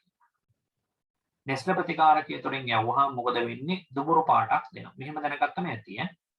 දුඹුරු පැහැවෙනවා. ඇමෝනියා වායුව නෙස්ලර් ප්‍රතිකාරකය තුලින් යවුවාම දුඹුරු පාට වෙනවකම ඇති. එක ලියන්න ඇමෝනියා වායුව නෙස්ලර් ප්‍රතිකාරකය තුලින් යවුව විට දුඹුරු පැහැවේ. මෙන්න ප්‍රතික්‍රියාව. ඒක ලියාගන්න. දෙවෙනි එක ඇමෝනියා වායුවට HCl බෝතලේ මූඩිය HCl බෝතලේ මූඩිය ඇල්ලෝ විට ඇමෝනියම් ක්ලෝරයිඩ් සෑදීමෙන් සුදු දුමාරයක් ඇති වෙනවා. සුදු දුමාරයක් ඇති. දැන් පොතේ අපි ඇමෝනියා දැන් මෙහෙම කියන්නේ මූඩිය අල්ලනවා කියන්නේ මෙහෙමයි. දැන් මෙහෙමනේ ඔය මූඩිය තියෙන්නේ. නොහොම එකක්. අන්න වගේ මූඩියක් තියෙන මහත. නොහොම එකක් නේ තියෙන්නේ. තර මේකේ මෙන්න මේකේ මෙන්න මෙතන මෙන්න මේ පෘෂ්ඨයේ මෙන්න මේ පෘෂ්ඨයේ HCl මොකද වෙලා තියෙන්නේ? ගෑවිලා තියෙනවා. හරි. මේ දෙන lid එකනේ. දැන් යෝකනේ අපි හයි කරලා තියෙන මේ HCl කෑවිලා තියෙන මෙන්න මෙතන. ඒතර මේකට අපි යවුවොත් එහෙම ඇමෝනියා වායුව මොකද වෙන්නේ? මේ ඇමෝනියා වායුව අර HCl එක ප්‍රතික්‍රියා කරලා හදන පොතේ ඇමෝනියම් ක්ලෝරයිඩ්. සෝලිඩ් මේක සුදු දුමාරයක්. මේ සුදු දුමාරයද? සුදු දුමාරයක් තමයි පිට කරන්නේ. නෝක මතක තියාගන්න. හරි. right. ඔක ලියාගෙන ඉවර කරන්නකො. සුදු දුමාරයක් දෙනවයි කියලා ලියන්න. හොඳේ. right.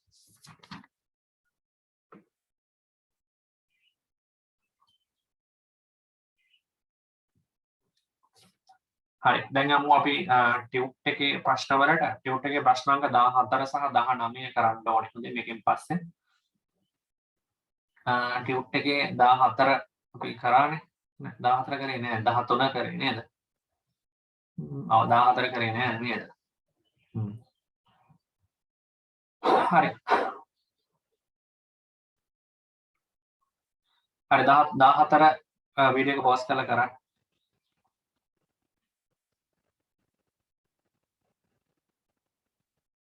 හරි right.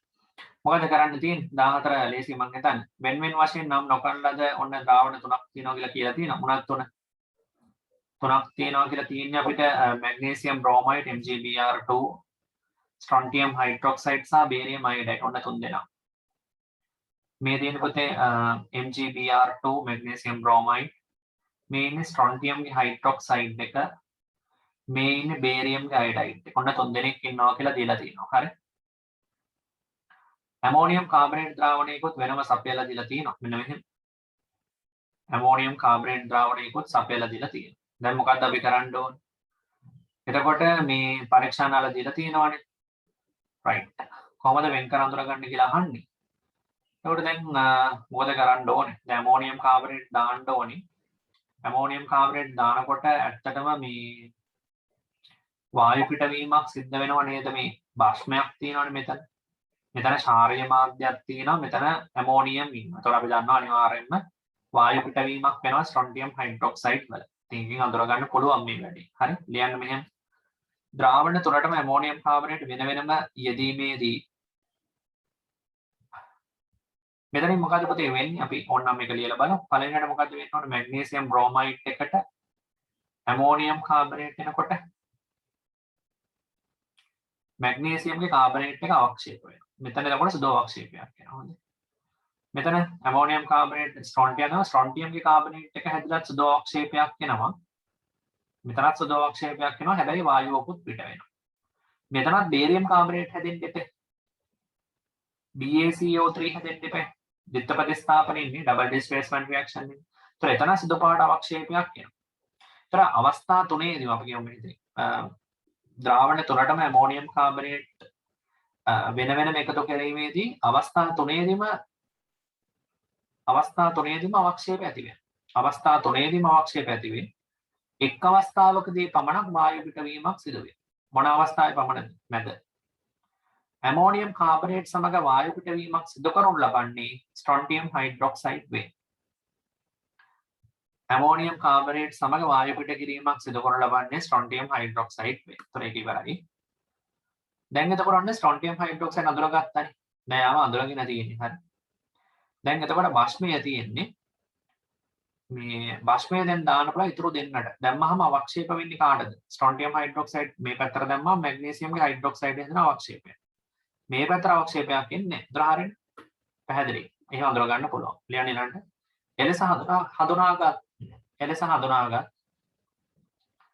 එලෙස හඳුනාගත් ස්ට්‍රොන්ටියම් හයිඩ්‍රොක්සයිඩ් ඉතිරි ද්‍රාවණ දෙකට යොදන්න.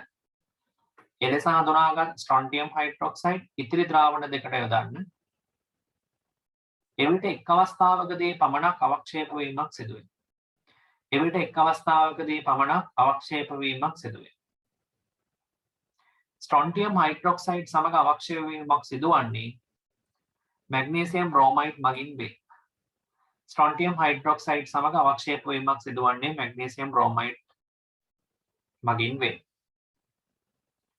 එබැවින් ඉතිරි ද්‍රාවණය බේරියම් අයොඩයිඩ් බව හඳුනාගත හැකියි. එබැවින් ඉතිරි ද්‍රාවණය බේරියම් අයොඩයිඩ් බව හඳුනාගත හැකියි.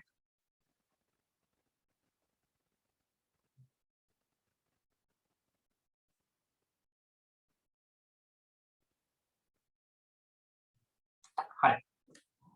හරිනේ අපි කරේ 14 වෙනි ප්‍රශ්නේ right? ඊළඟ පොතේ අපි යමු මේකේ 19 වෙනි ප්‍රශ්නෙට. 19 ප්‍රශ්නෙට යන්න 19. හරි 19 ප්‍රශ්නේ චුට්ටක් බලන්න හොඳට කියවලා කරන්න. ඝන මිශ්‍රණයක පහක් දැක්කන ඒවායින් දෙකක් පමණක් අඩංගු වෙයි කියලා තියෙන. මොනවාද දෙකක් කියලා අපි හොයාගමු මොනවද කියලා. මිශ්‍රණයට ජලය එකතු කරාලු පැහැදිලි ද්‍රාවණයක් දුන්නලු. දැන් ඊටාම් පැහැදිලි ජලය එකතු කරාම පැහැදිලි ද්‍රාවණයක් දුන්නා කියන්නේ ජලය දිය වෙන්න එපා. එහෙනම් කැල්සියම් කාබනේට් ඉන්න බෑ. කැල්සියම් කාබනේට් ජලය දිය වෙන්නේ නැහැ. ඒතර එයා අවක්ෂේපයක් නිසා කැල්සියම් කාබනේට් නැහැ කියලා මතක තියාගන්න. ඉහත එකෙන් ලබාගත් ජලීය ද්‍රාවණයේ කොටසකට පිනොප්තලින් බිඳු කිහිපයක් දැම්මම අවර්ණ රෝස පාට වෙලා. පුතේ පිනොප්තලින් අවර්ණ ඉඳන් රෝස පායට හරවන්නේ බාෂ්මික පාට. බාෂ්මික ද්‍රාවණය. එහෙමනම් අනිවාර්යෙන් මේකේ බාෂ්මයක් ඉඳලා තියෙන්න එපා. බාෂ්මික මාධ්‍යයකදී තමයි පිනොප්තලින් අවර්ණ රෝස කරන්නේ. ඒතර මේකේ බාෂ්මයක් ඉන්නවනේ කවුද? Sodium hydroxide. ෂුගර් එකටම මේකේ එහෙනම් කැල්සියම් කාබනේට් නැහැ. ඒ වගේම මොකද්ද වෙන්න ඕනේ මේකේ අනිවාර්යෙන් සෝඩියම් හයිඩ්‍රොක්සයිඩ් තියෙන්න ඕනේ. හරිද? ඊට පස්සේ ඉහත එකෙන් ලබාගත් ද්‍රාවණය. ඉහත එකෙන් ලබාගත් ද්‍රාවණය කියන්නේ වතුර දිය වෙලා තියෙන ද්‍රාවණය. දැන් ඔන්න එක්කෙනේ ඔය අඳුරගත්තානේ. තව එක්කෙනයි අඳුර ගන්න තියෙන දෙන්නයි ඉන්නේ නේ. දෙන්නයි ඉන්නේ. හරි. ඉහත එකෙන් ලබාගත් ජලීය ද්‍රාවණය තවත් කොටසකට HCl දානවා. හරි. දැන් එතකොට සෝඩියම් හයිඩ්‍රොක්සයිඩ් ඉඳලා තියෙනවානේ. HCl දැම්මහම සුදු අවක්ෂේපයක් හැදෙනවලු. තවදුරටත් ආම්ල එකතු කරාම ද්‍රාවණය වෙනවා. ඒ කියන්නේ අනිවාර්යෙන් ඔබේ ගුණී එක්කෙනෙක් ඉඳලා තියෙන්නේ. අනිවාර්යෙන් ඔබේ ගුණී එක්කෙනෙක් ඉඳලා තියෙන්නේ. එතකොට දැන් මොකද්ද වෙන්න ඕනේ? ඔබේ ගුණී එක්කෙනා මෙතන ඉන්නේ සිංක්. ඒතර අනිවාර්යෙන් දැන් ප්‍රතික්‍රියාව හොයාගන්න පුළුවන්. මොකද වෙන්න ඕනේ මොලේ? සිංක් නයිට්‍රේට් ඉන්නවානේ. සිංක් නයිට්‍රේට් ඉඳලා තියෙනවානේ ආරම්භක සාම්පලේ. ඒකට මුලින්ම අපි දැන් මෙතනදී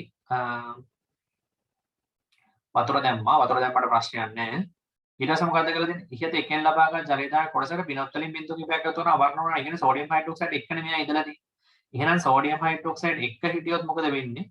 අනිවාර්යෙන් සුදු පාට අවක්ෂේපය හැදිලා තියෙන්න ඕනේ සිංක් හයිඩ්‍රොක්සයිඩ්. මෙන්න මෙහෙම. ඒකට HCl දාද්දි මොකද වෙන්නේ? හයිඩ්‍රොක්සයිඩ් එක දිය වෙන්න එපා. හරි. දාගෙන යනකොට මේක දිය වෙන්න ඕන. දිය වෙලා මොකක්ද හැදෙන්නේ? Na2ZnO2 AQ එක හැදෙනවා. ධන දෙකයි චලයේදී. ඕක තමයි වෙන්නේ. හරි right. ලියන්න මෙහෙම. ඝන මිශ්‍රණය සම්පූර්ණයෙන් දිය වූ බැවින් කැල්සියම් කාබනේට් නොමැති විය යුතුය. කැල්සියම් කාබනේට් නොමැති විය යුතුය.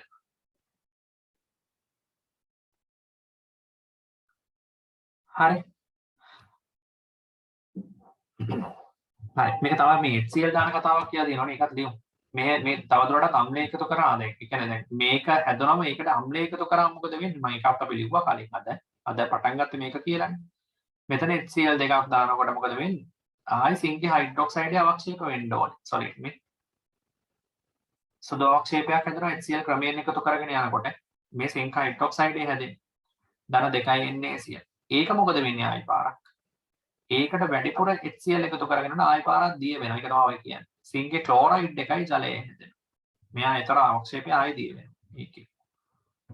හරි. තවදුරටත් අම්ල එකතු කරනවා. හරිනේ. ඔය ටික තමයි ප්‍රතික්‍රියා ටික එන්නේ. හරි. කැල්සියම් කාබනේට් නොමැති විය යුතුය. ඊළඟ යන එම ලැබෙන ජලීය ද්‍රාවණයට පිනොප්තලින් යෙදූ විට ද්‍රාවණීය රෝස පැහැ වූ බැවින්.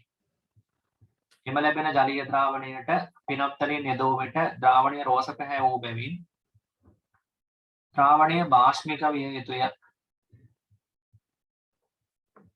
එම නිසා සෝඩියම් හයිඩ්‍රොක්සයිඩ් අනිවාර්යෙන්ම අන්තර්ගත වේ. එම නිසා සෝඩියම් හයිඩ්‍රොක්සයිඩ් අනිවාර්යෙන්ම අන්තර්ගත වේ.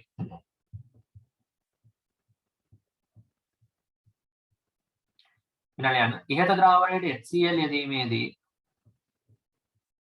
පළමු අවක්ෂේපයක් ඇති වී HCl යෙදීමේදී පළමු අවක්ෂේපයක් ඇති වී පසුව තවදුරටත් HCl යොදන විට අවක්ෂේපයේ දියවන බැවින්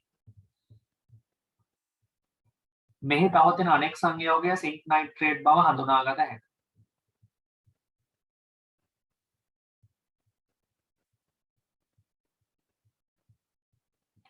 සිංක් නයිට්‍රේට් සෝඩියම් හයිඩ්‍රොක්සයිඩ් සමග සිංක් හයිඩ්‍රොක්සයිඩ් අවක්ෂේපය සාදර නමුත් ඒ උභයගෝණී හයිඩ්‍රොක්සයිඩයක් බැවින් ඒ උභයගෝණී හයිඩ්‍රොක්සයිඩයක් බැවින් ප්‍රබල භාෂ්මික සෝඩියම් හයිඩ්‍රොක්සයිඩ්හි දිය වී පවතී. ප්‍රබල භාෂ්මික සෝඩියම් හයිඩ්‍රොක්සයිඩ්හි දිය වී පවතී. ප්‍රබල භාෂ්මික සෝඩියම් හයිඩ්‍රොක්සයිඩ්හි දිය වී පවතී. හරි right. මුලින්ම මෙන්න මේ ප්‍රතික්‍රියා දෙක ලියන්නකො. මෙන්න මේ ප්‍රතික්‍රියා දෙක මුලින් ලියන්න. ඊට පස්සේ දැන් මම මේ කියන නෝට් එක ලියන්න. මෙයට HCl යෙදීමේදී මාධ්‍යයේ පවතින සෝඩියම් හයිඩ්‍රොක්සයිඩ් උදාසීනකරණය වන බැවින් නැවත සිංක් හයිඩ්‍රොක්සයිඩ් අවක්ෂේපය ඇති වේ. නමුත් එයට වැඩිපුර HCl යෙදීමේදී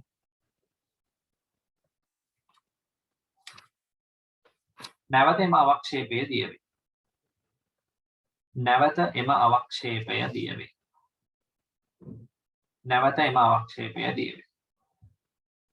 හරි right okay ඒ කතා කරේ අපි 18 ප්‍රශ්න කීපයක් අපි කතා කරා right ඊට පස්සේ ඊළඟට තියෙන්නේ මේ 13 14 15 කාණ්ඩවල රසායන අපි ඒවා කතා කරමු ඉස්සරහ වීඩියෝ වලින් මම 13 සහ 14 දැනටම YouTube එකේ ඇලුමිනියම්ගේ සහ මේ ඇලුමිනියම් රසායන සම්බන්ධයෙන් නම් දාලා තියෙනවා අපි අත්‍යවශ්‍ය කරුණු ටික සාකච්ඡා කරමු නැවත right හරි okay වැඩ ටික කරගෙන යන්න